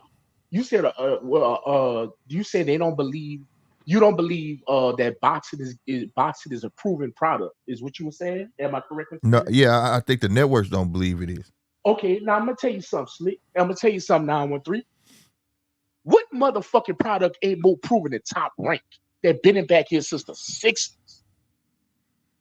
Yeah, but networks don't care about that shit. So They look if you at the was giving numbers. me something blindfolded and tell me trust it, give me Top Rank or give me UFC. Who you think I'm gonna trust? I'm gonna pick UFC. I'm gonna pick UFC now. I'm gonna pick Top Rank. Top Rank. I'm being real with you because UFC got this following, man, out this ass, bro. They don't give you don't a fuck. think Top Rank do? I ain't saying they don't, but if I'm be honest with you, I wish we could look at the what do you call that shit, the ratings. If a UFC fight on and Top Rank on, I bet you UFC beat UFC Top Rank. I understand that UFC would beat it, but bro, I'm talking about proven throughout the years. Like you ever go to a restaurant or a store say established in 1968, Right. bro? Top Rank been solid, bro. Let's No, keep it they've been real. solid. They've been solid, but they still getting hindered by the, like you say, it may be by the network, right? Mhm. And it's hindering them, bro. Like I say, But he's you know what proven though, that brother to Rob? bring people in though. What you saying is some real shit. But guess what? That restaurant since 1968. Guess what? The motherfucking wings is stale, nigga. The lettuce is fucked up and wilted, nigga. You know what I'm saying? The Bruh, food ain't as good as it used to be. bruh, you saying is the same thing what people been saying about McDonald's for years. Them hamburgers nasty. Right. You ever took the meat off a regular hamburger or one of them Big Mac patties and just it bit it by itself? That shit That's nasty one of as the hell. most disgusting things you ever gonna do. That shit But ain't guess Yep. what? seasoned. You gonna catch a line at McDonald's. Yep. Proven product. You know what you're getting. You know what it is. No, I agree. I'm not refuting that Top Rank ain't a proven product. I'm just saying that, like, in a sense, I'm agreeing with you, but I'm also agreeing with 913 when he's saying that it's becoming a stale product. I feel like it needs to evolve, but who's gonna give them the chance to evolve? You feel me? Oh, I feel that. I feel that. I just don't trust UFC. UFC just too new to me, bro. And then most of your fighters fucking running want to be boxers. But you know what? I hate to They be running off on the plug. I hate to be that guy, but I can respect UFC because without trying to turn it there and make it there, but it's a certain when UFC started, there was a certain racial element to it. Right, right, Is that fair to say? And right. it was kind of a thing where, okay, yeah, you guys can box over here, but we're creating our own element. So a lot of guys that probably would have been boxers or would have been like low level boxers ended up going to the UFC and flourishing. Right, right, You feel me? right. But I'm So just a person like this. I can't put that trust and that faith in UFC into, bro. You got to give me at least 20 solid years, bro. You got to give me a strong 20, bro. I'm sorry. You really do. and not only You UFC just is can't be hot flourishing, right now. I don't know if you're gonna be hot in a Bellator couple of winning too. years. Bellator, Oh, Bellator folded. huh? Bellator folded. Oh no You didn't hear? shit. Yeah, December 31st was Showtime. Showtime brought Bellator. Bellator is over with, bro. All Oh the well, fighters shit, on the nigga. UFC. Excuse me, nigga. Correct me. I'm wrong though. Yeah, But I don't watch none of that shit. me either. I don't. I'm a boxing purist. Number one contender should be fighting the champion. You know, Right. um, the number one guy in the AFC should be fighting the number one guy in the NFC for the Super Bowl. For Period. real. Point blank. I'm a Right, purist. But right. I'm gonna tell y'all this: the last time that actually happened, because it did happen, and it was what 2 years, 2.5 years ago. It was the Wilder Fury 3. It was definitely a top rank versus PBC card. From Hmm. the Frank Martin, Frank, he felt like Frank was his best and available heavyweight under Deontay Wilder at the time. He put him Hmm. against Bob's top heavyweight at the time, which was Effie Ajay. We Yep. all see what happened. That was the co-main. Then we Mm-hmm. went down to the other one when it was Jared Big Baby Anderson, the third heavyweight that Bob Best had, versus Al's third biggest best heavyweight he had, which was this big guy from overseas or whatever. So it happened. It was just everybody was so enamored with the main event. Right, Yep. right, Big right. Baby did Charles Martin too. Well, He been loaning that was Charles out. later. Yeah, that was later. But I Yeah, but understand what you're saying. I understand what you're He saying. been loaning Charles Martin out to everybody, bro. Right. That's the one fighter he let go wherever he want. because But Al was like, man, I'm trying to get these guys paid. Shit. but I Man, feel like I'm loving what's going on with PBC is doing, and I'm hoping Bob, when his contract run out with Disney, he opened his stuff up with his boxing channel. He got Sky Sports. I yeah. hope he opened that up when he leave ESPN alone. If he leaves ESPN, I don't know. He's been with ABC, ESPN family for man, years since before I Nigga was Who since born. just Marvel who and just turned Hagler. who just turned into TNT? Who is that? TNT is actually the B what was the name of that other little channel over there overseas? The BNT is the TNT. BBC or something. Uh-uh. No, not B BBC. it's what do they call it? BM Sports? Something sports. Start with a B. Yeah. Yeah, I know what you're talking about. That is I now probably butchered the name too, but I know what you're talking about. Yep. TNT Sports. So, like I said, bro, it's a network. It's the networks killing the sport, bro. It's really not. Them dudes really want to give you what you want, Yeah, but they hands Sports. tied. And that's why I'm about to say. I like what Al is. Like I said, presently with this war going on, he got a bidding war going on between Amazon and Netflix. Them two channels so new, delving into the sports world, you know what they're gonna say? Al, give us what you got. And I guarantee you, PBC gonna give you something once to almost 3 times a month. Mm-hmm. They got a clear space to run. There ain't nobody in their way on them channels. But see, this is the thing though. When they do But go you to gotta be, Amazon, but you is gotta it be gonna all constant on be her. paid? Is it all gonna be pay-per-view? He can't do that like that. He can't do it like, cause see, one thing about an I don't app is think so. different, bro. You gotta sustain yourself on that app. Like I said, it's different when you on a network. When we were saying earlier, they, like I said, Tommy come on, but they got something to sustain your gaps. You get what I'm saying? Right. App ain't like that, bro. App is free range, nigga. A app, you could forget about a motherfucker because they throwing whole seasons out at one time. Right. You get what Yep. I'm saying? Right. So you Yep. gotta be able to sustain that product. You're not gonna be able to be a once in a while nigga on no app, bro. Not no Netflix or no. You know it's competition you up against on Netflix. Netflix is bringing out something new every month, nigga. Oh my god, That's bro. gonna distract boxing, nigga. Amazon, man, come on, bro. Like you. Because I ain't fucking with boxing and Cobra I Kai agree come with back Rob. on, nigga. Right, I agree with Rob, bro. He gonna have to throw some fights out there. You know what I'm saying? He And gonna like have I said, to. I really believe the dudes really want to. It's just been a network issue with Paramount, CBS, Showtime, where no, not too much, not too much. And then you got to split time with Bellator. You got to split time with this one. You not too much. So there is Boxing that just on a element. low. Boxing on the lowest totem pole when it comes to a big network. Like I said, when I did flows, when I had my big account, which was Motel 6, them niggas wasn't promoting me. Nigga, we come to them. It's like they tank. Nigga, I can't get them no contract. They tell me how much they want to pay and what the budget is, and I formulated around it. You feel me? Yep. But it was a small accounts in between that kept my business afloat. You get what I'm saying? Right, right. My small accounts paid me every time I stepped in the building. When I go to a big account, I get paid on the day they pay bills. I gotta wait on them. Right. You see what I'm saying? So that's what I'm saying. When they go to that app, that's how it's gonna have to be. Them little small fights sustain your big shit. You get what I'm saying? Then maybe they can evolve like they need to. You get what I mean?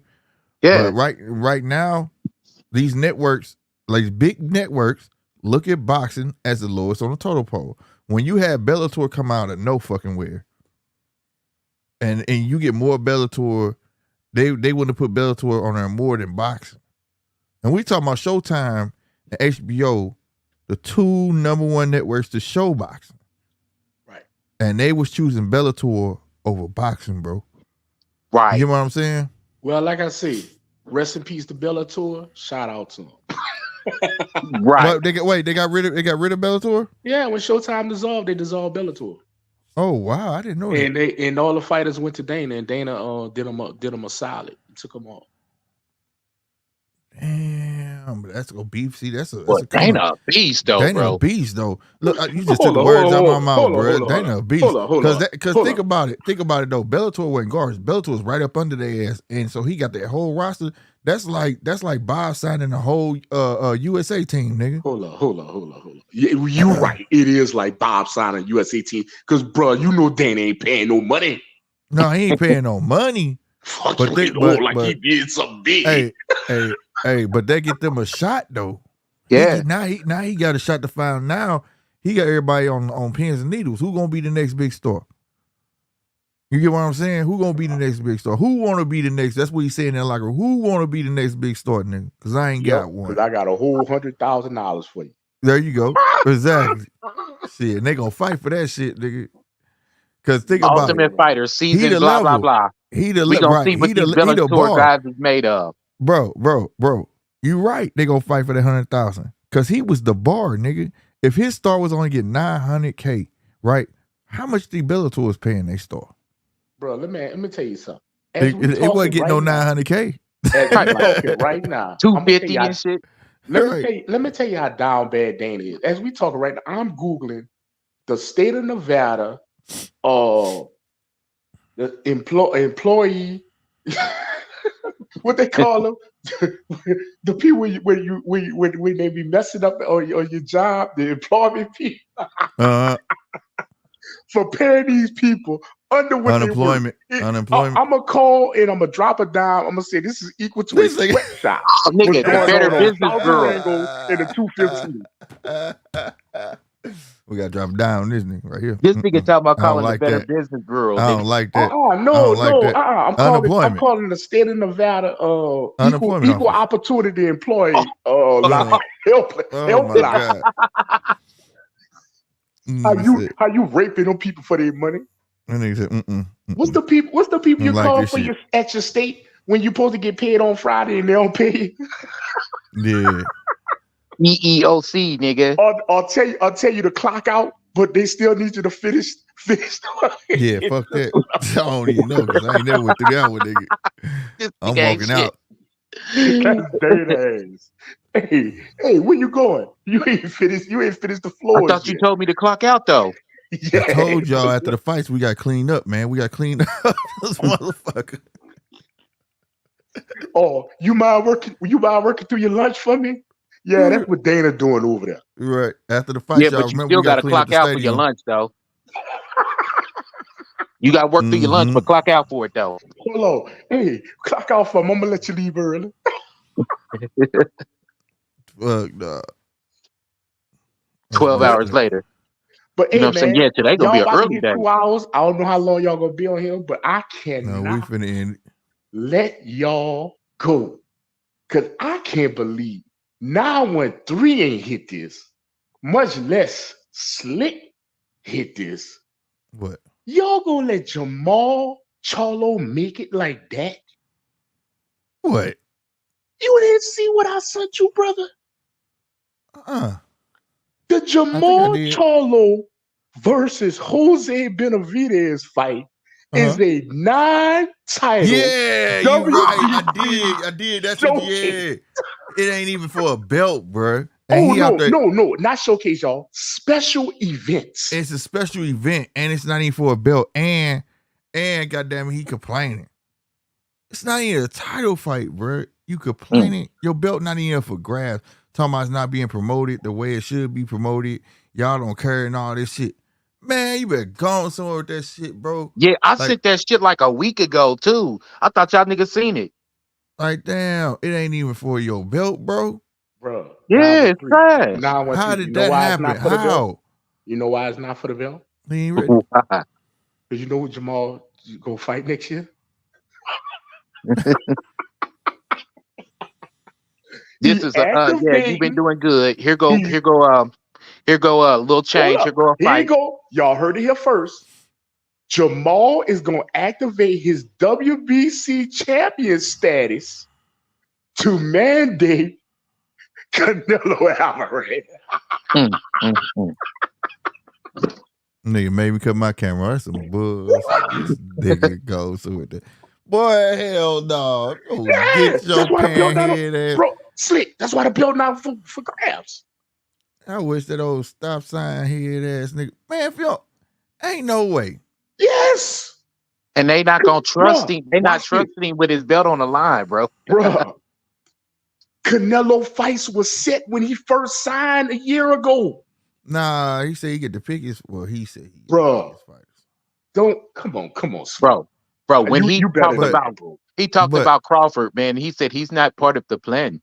There's a plan, nigga. Yeah, this is right. Flick, you in media, bro. Part of the plan. Come on, bro. You know how to man. But god damn it, no, I don't nobody want to see him fight no another Charlo, bro. Wishful thinking, listen to me, bro. It may happen, bro. If you was to turn that camera around, the people gonna see all the lights and all the bells and whistles you got. It's called production, right? Yeah, it is, bro. You in media, bro. Come on now, bro. I'm telling you right now you got me really rooting for Benavidez. Benavidez got to put a beat down on this boy. I don't want to see no Jamel, bro. What the fuck? What does that matter? What? For what? What does it matter? That's why I'm asking you. What does it matter to fight this nigga? I got one question. That's gonna knock Benavidez out the box. And it's for you two, 913. Y'all ready? Drum roll. What belt does Benavidez have? I'll wait. Right. Nothing. Basically, it's and I heard this part, even though I was watching timing. What you said at a boxer's biggest duck thing to say? You ain't got nothing. Yeah, you Go ain't go got with a nothing. belt. Go win What belt. Go Earl fight told Terry? somebody. Right. You ain't got no belt. Why would I worry about you right now? Go get a belt. So if you, hey, I'm gonna use the words in this Raising Canis. But he is come out fighting these- Boo Boo though. He is fighting Boo. That's why I say he got to put a beat down on Boo Boo, bro. He Or fighting look for a vulnerable. belt. No, he don't need it. He need to look He don't fight for vulnerable. no belt. He need to look vulnerable though. Huh? He doing what Canelo told him. He told him to fight each other. So he Bro, need to Canelo look, can tell you go buy ice cream from the ice cream truck. That don't mean it's bro, gonna be did you good. just not see that Rolly last fight? They can do whatever the fuck they want to. That was the Yeah. biggest phantom punch I ever seen in my goddamn life. you ain't They lying. can do whatever the fuck they want to do. Bruh, Charlo has to keep the belt to activate the mandatory, brother. Bro, this nigga. Bruh. I hope that ain't right. I hope that don't come true. I pray it don't come true. I ain't hating on that man money, but don't nobody want to see pay for no another Charlo. You mean to tell me you ain't gonna pay them $84.99 to see Jamal versus Canelo? You a boxing fan, Slick. You a boxing fan, Slick. You Bro, I'm a want to boxing watch. fan, bro, but they better have some shit on that card. I'm not gonna care about that, bro. Hey, Slick, I respect your platform, but nigga, I'm streaming. Nigga, I'm not gonna care about that shit. Like you just saw one. It's like watching a repeat, bro. And then on top of that, you can't tell me you got faith in this guy. Like this guy coming back and you've been seeing some improvement in the ring and shit, and his belt not up for grabs. Hey, man, can I ask y'all a knock question out real quick? Jose Benavidez, man. Hey, can I ask y'all a question real quick? Why the fuck is Murph so quiet? Murph, where the fuck you at, bro? Man, I don't even know Murph fell asleep, bro. Listen. Yeah, he's sleep. But look, let me tell you this. Yeah, I Slick muted him. He gonna was snoring, bro. Slick, Oh, you shit. remember when Raising Canaan, the brother or the uncle told the dude that was running the music studio when he said, yeah, hold on, bro, we gotta negotiate. And what he said, you ain't got nothing to negotiate. Right, you ain't got nothing to negotiate, nigga. But Charlo does. He got a fucking man. No bargaining chip. Oh, Charlo got a belt. Yeah. Benavidez don't. Bro. Boo Boo can win. Boo Boo ain't got no belt. But I said it. But when I started this off, bro, I said for some reason, what I say now on 3, I got a feeling that Benavidez is not gonna get his shot. Didn't I say that? I got. You just said that now, shit hold too. on, y'all. I gotta say this, and then I'm gonna let y'all do y'all thing. Because you know I like to break the internet when I come on and do shit. Next 2 fights for Canelo, 2024, May, September. Book it now, and I want y'all to bookmark this live. Jamal Charlo, Jaime Maguire. I can see that. I can see that though. For That's why I'm in May, laughing, right? bro. In May, right? May and September, the next 2 fights. Yeah, I can see that. I can see him fight Jaime though. Yep. What was that, Mexican Independence Day or some shit like that? I can see him doing that. Cinco de Mayo. Yep, Cinco de Mayo. I could definitely see him do that, bro. Yeah, that'd be a good fight. But I got Canelo winning. You sure it'll be a good fight? Yeah, it'd be a good fight. He's not part of the plan. Let me ask you a question though, Slick. Jaime a fighter, but you Canelo winning. You think Jaime gonna make weight? Damn, that's a good question though. That's a good question though. Will he be able to make weight? I don't know. Cause they all be having weight issues over there at Golden Boy, bro. I said that to say this. You don't think Jaime gonna be weight drained? No, not for real. Jaime fight at what? 168? He fight there, don't he? Nah, Jaime fights at 160. But Jaime's walking around right now at about 225. He can do it. If he going down to 160, 168, he'll be all right. You sure? Yeah, he'll be all right. I think he seemed pretty solid at that weight anyways when he been fighting, you know what I'm saying? The only one that looked at like problems was Zerto. Gilberto Ramirez. I'm about to break the internet on this here. Why y'all? Another reason why y'all think not only the setup of the Canelo fight, What's another reason why y'all think the belt ain't on the line at 160 on the 25th? Ding, ding, ding, ding, ding. I don't know. You don't know? What about you, 913? You know? Go on and say it. I think we talked about this before. Jamal can't meet 160. Mm. Because Jamal been walking around at goddamn 235 You for ain't the lying. last Now two goddamn years. You see how much that make bigger he more was sense. than Yeah. Mel, bro? Now that When make they more hugged sense why I backstage. wouldn't be on the line. I got another one for you. You see when Caleb slapped him? Caleb slapped him, he was about 240. Yeah. That make more sense why the belt wouldn't That be was on a the couple of line. months ago. Wait. Oh, no. See, I don't like to make most sense. I like to make total sense. I just Not can't wait for only these he can't old make guys weight, get the fuck up out of there. They literally left a bad taste in boxing mouth. You know what I mean? Like for Right. real, bro. Like because these niggas need to go.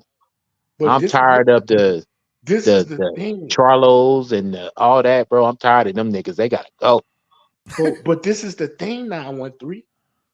If you get Jamal big ass, flooring, have broken ass, 160 something pound ass Jose Benavidez after he get floored, isn't your YouTube friends from the other side gonna go crazy?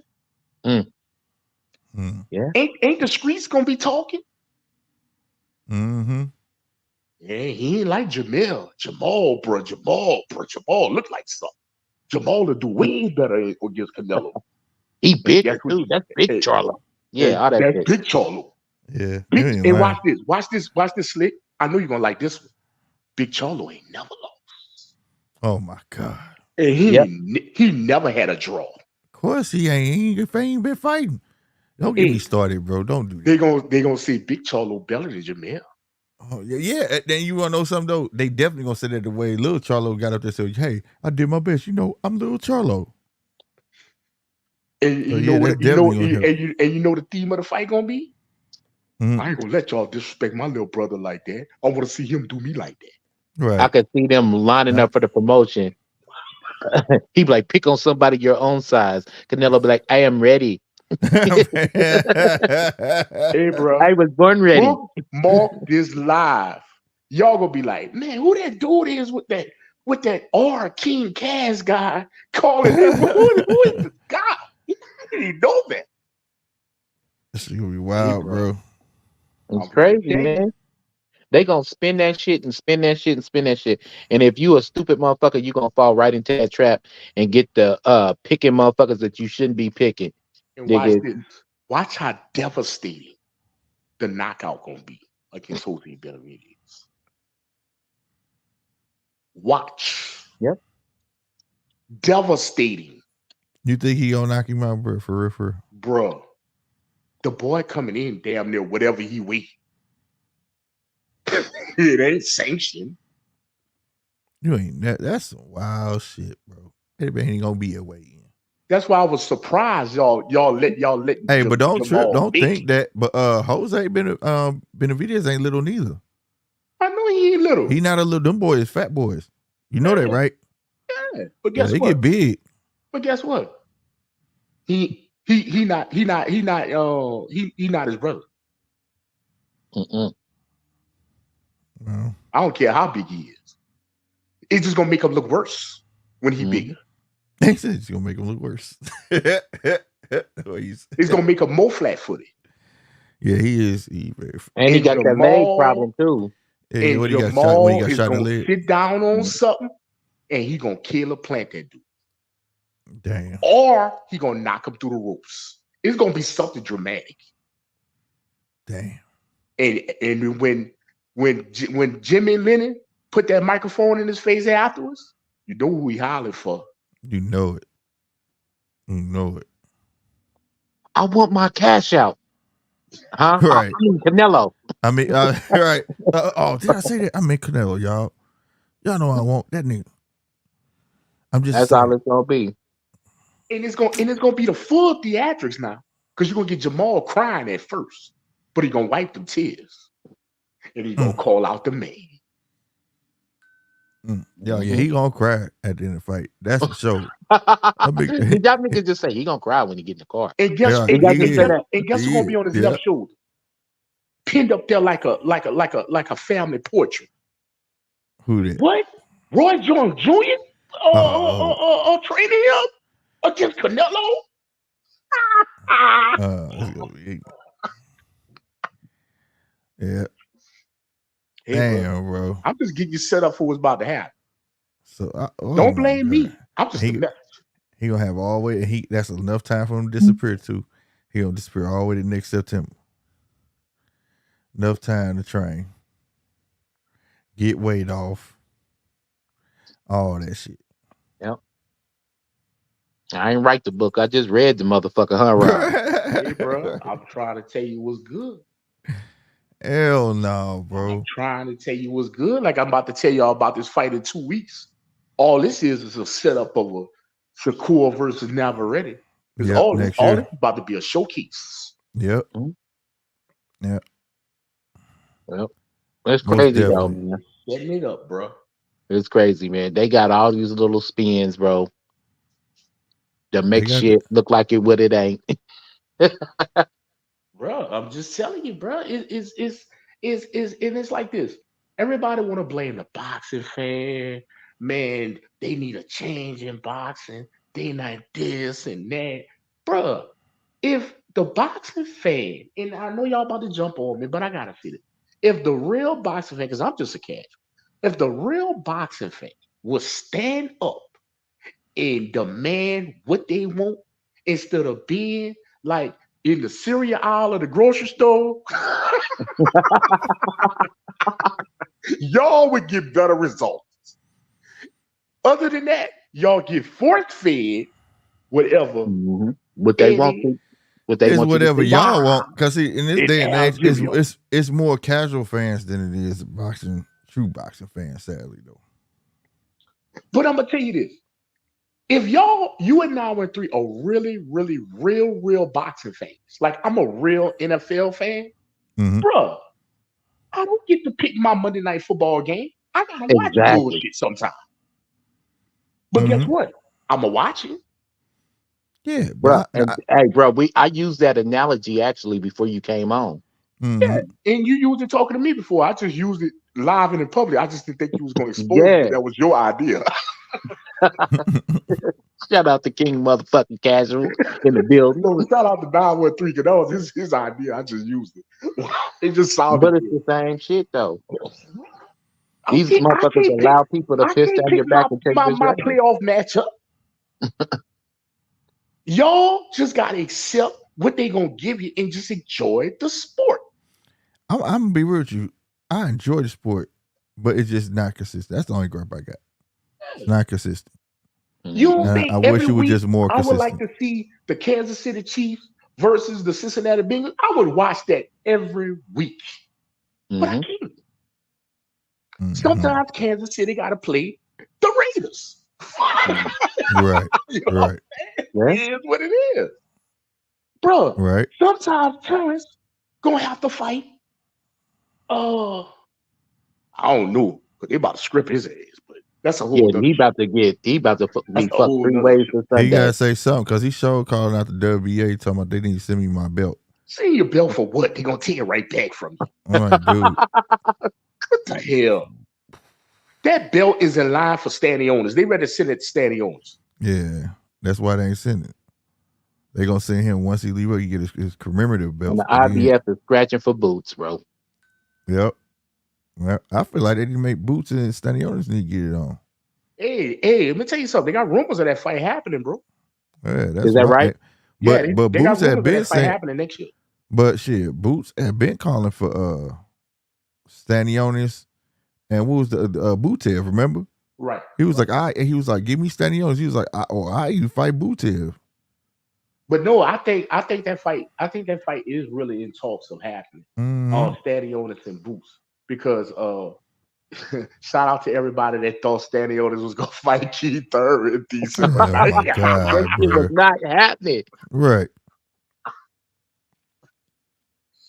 Shout out to everybody that thought that fight was gonna happen. You sent me a text, Rob, too, bro.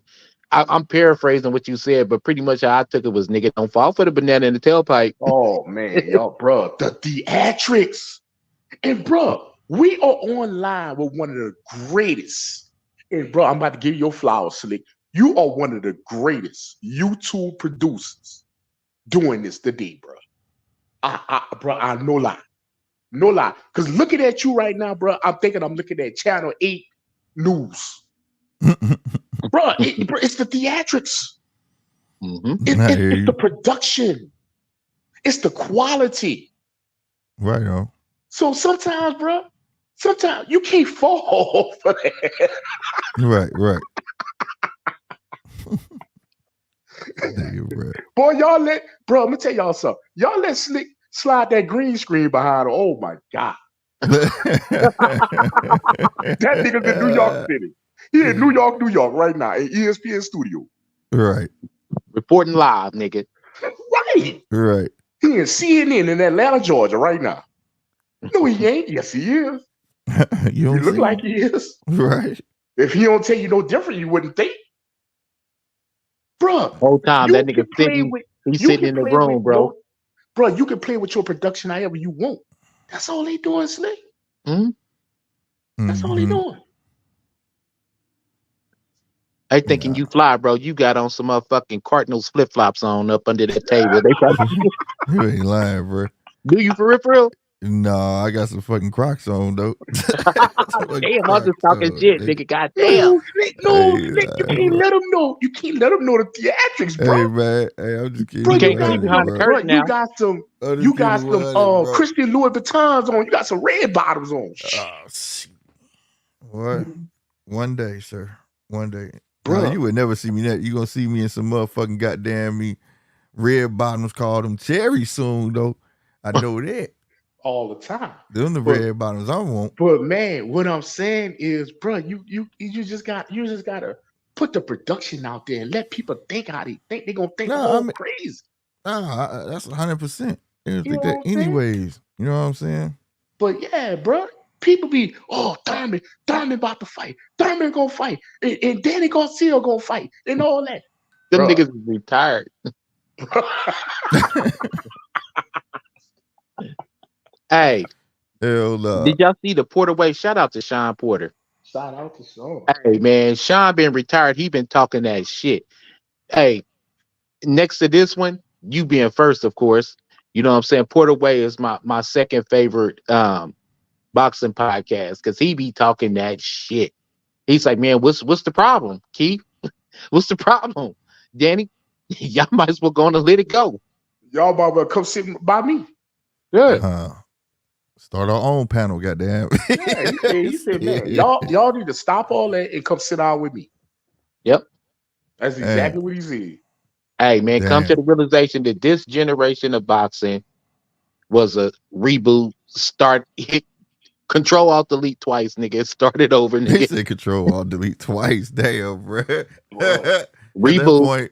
At that point, it's time to buy a whole new one. Goddamn, you hit that motherfucker like twice. Said, man, this is just my message, bro. And I don't know. I'm just feel like I'm just gonna put it out there. I just feel like the boxing aficionados, a lot of these people that's running these channels, a lot of these people that say they fans of the sport need to be that.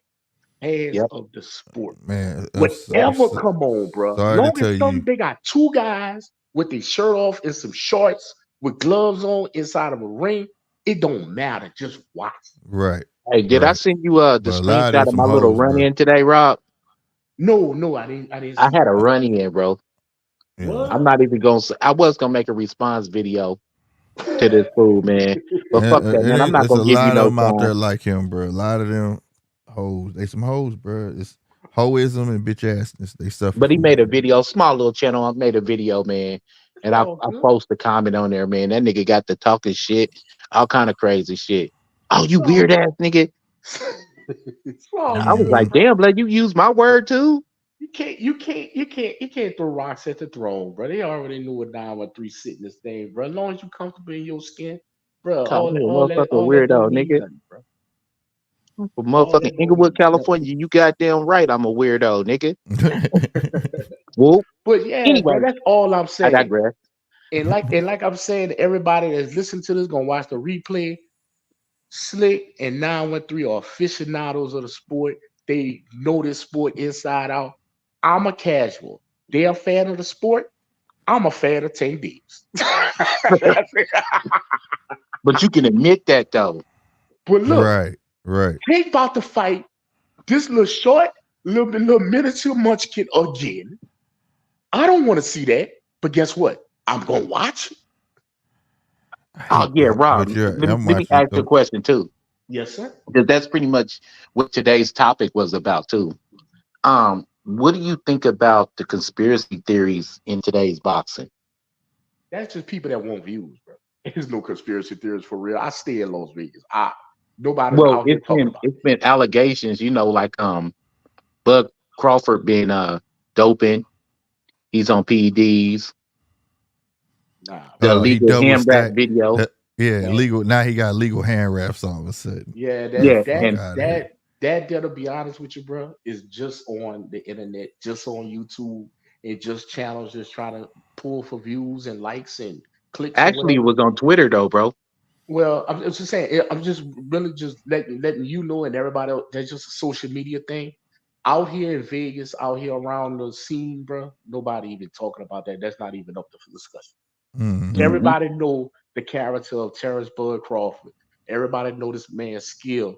Even I'm going to admit the man one of the most skilled boxers that ever put gloves on ever. So Mm-hmm. nah, bro. There's pretty much. I want to say you ask 10 people, you're gonna get the same 10 answers, bro. Nobody down Bud and who he is out here, bro. Right. Especially in this boxing game. Man, it That's Right. was that's just crazy with that YouTube video or though. people want to start a conversation. Just want to start content when they ain't got nothing else to see. Right. But get this though, they spliced the video like a motherfucker. They had Timothy Bradley like backstage talking about his gloves is it's just illegally wrapped. I'm like, that was a PBC production. How the fuck was Timothy Bradley talking about it? Didn't I say that to you? He brung it up. I said, man, this motherfucker crazy. No, they just Timothy screwed. I mean, Bradley. hey, bro, it's a dead time right now. They ran Tyson Fury into the ground with this in the Francis thing. We don't have another big fight into Shakur in 2 weeks, bro. It's gonna be a Mm-hmm. y'all, and it's just the one, y'all, bro.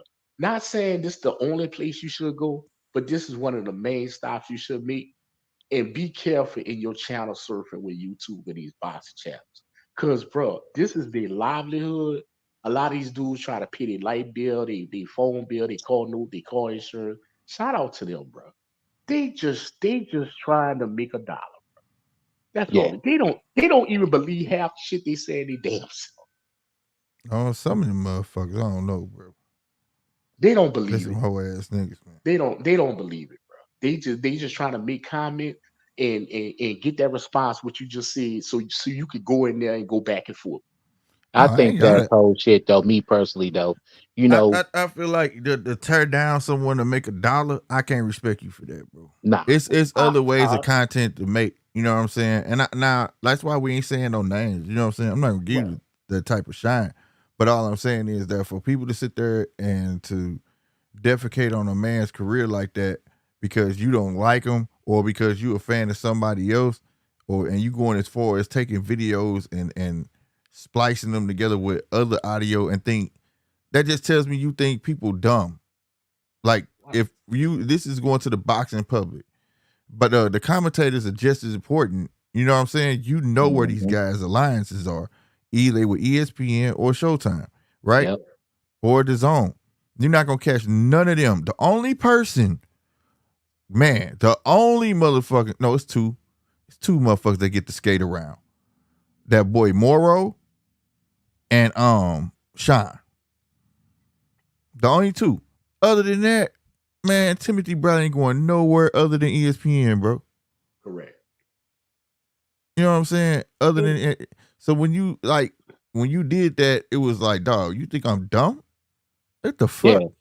Yeah. Like that was well, an Just to play insult to on me. your Like, intelligence. yeah, like who the fuck you think you is? Like, and like I said, just to prey on another man, hoping the nigga ain't got no downfall, but to prey on another man downfall, talking about him bad because he building him a mansion.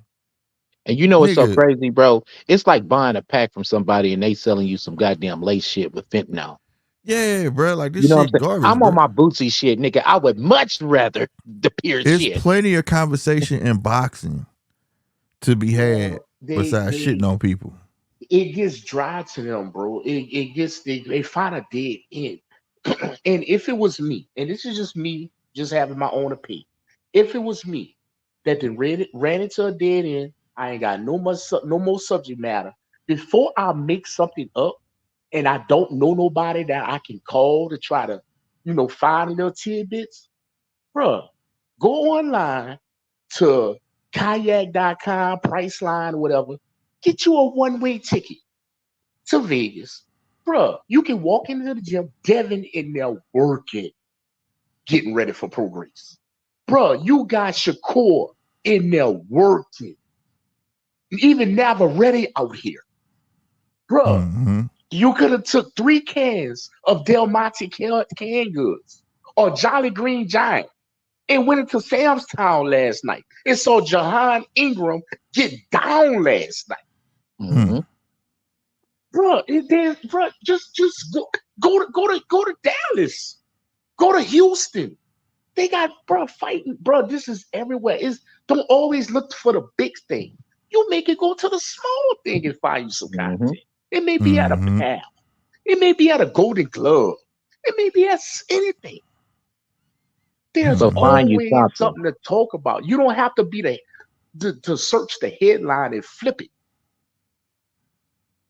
You know what I'm Yeah, saying? Mm-hmm. that's That's not just that's honorable just at all, if bro. I had any kind of comment to say to these dudes, bro. You ain't gotta fake this. You ain't gotta be worried about Keith Attic. You ain't gotta be worried about Mike Coppinger. You ain't gotta be worried about Dan Raphael. Them dudes is actually in the same lane you is, trying to make a dollar, trying to make a livelihood on this sport. And when this sport is dead, because I know y'all didn't call Mike Coppinger line, I know y'all didn't Mm-hmm. call Keith Attic line. Mm-hmm. They just trying to make content, bro, to keep their bills paid. And you know what's so crazy, bro? This the thing. I believe that the boxing fans are hungry for boxing news. But you know what's the problem? Ain't You know nobody, it's ain't okay to nobody give them. deserve it. It's okay for you to give them the boxing news, but don't spit in their food. Right. And that's what a Mm-hmm. lot of these content creators on YouTube is doing. They spitting in the food. They got to come up with these bullshit ass narratives, and it's fucked up because some people actually believe it, and then they believe it to the point that okay, yeah, now they got this stain for the fighter that's been lied Mm-hmm. on. It's That's still it. motherfuckers that just hate. You know, the sides is drawn or whatever. It's people that hate Bob Arum at Top Rank and everything they do, and they can't even tell you why. That Right. shit's Exactly. crazy. It's motherfuckers that hate PBC and Al Heyman, and they can't even tell you why because people putting out this bullshit ass narrative shit. And that's the thing. You feed the people knowledge, but don't spit in their food. Bro, Right. that's so true, bro. And like I said, man, I just want to shout out everybody, bro, because I know it's not easy having a channel and coming up with fresh content, coming up with something relatable and something to have a conversation about. But bro, Mm-hmm. all these channels within the last few weeks that they came out with. Showtime last pay-per-view is gonna be headlined by Floyd Mayweather and Mikey Garcia, But that shit was with the crazy. undercard being Keith Thurman versus Stanionis and Garcia versus Law. All y'all, bruh, I pray for y'all. Banana in the but tailpipe. but I'm gonna tell you something. Flavor Flav said something way back in 1986. Flav said, "Don't believe the hype." Right. Yep. Facts. Don't, Facts. bruh. Check yourself before you wreck yourself. Yeah, you Cause just it's ate a whole plate of embarrassing, food that bruh. somebody And spit in. I'm gonna let my boy 913 because he put this so eloquently from Pimp C. Before you do this to your channel, what should they do? 913. Man, take that monkey shit off, nigga. You embarrassing us, nigga. And we gonna end it on that note right there, man. We out, y'all.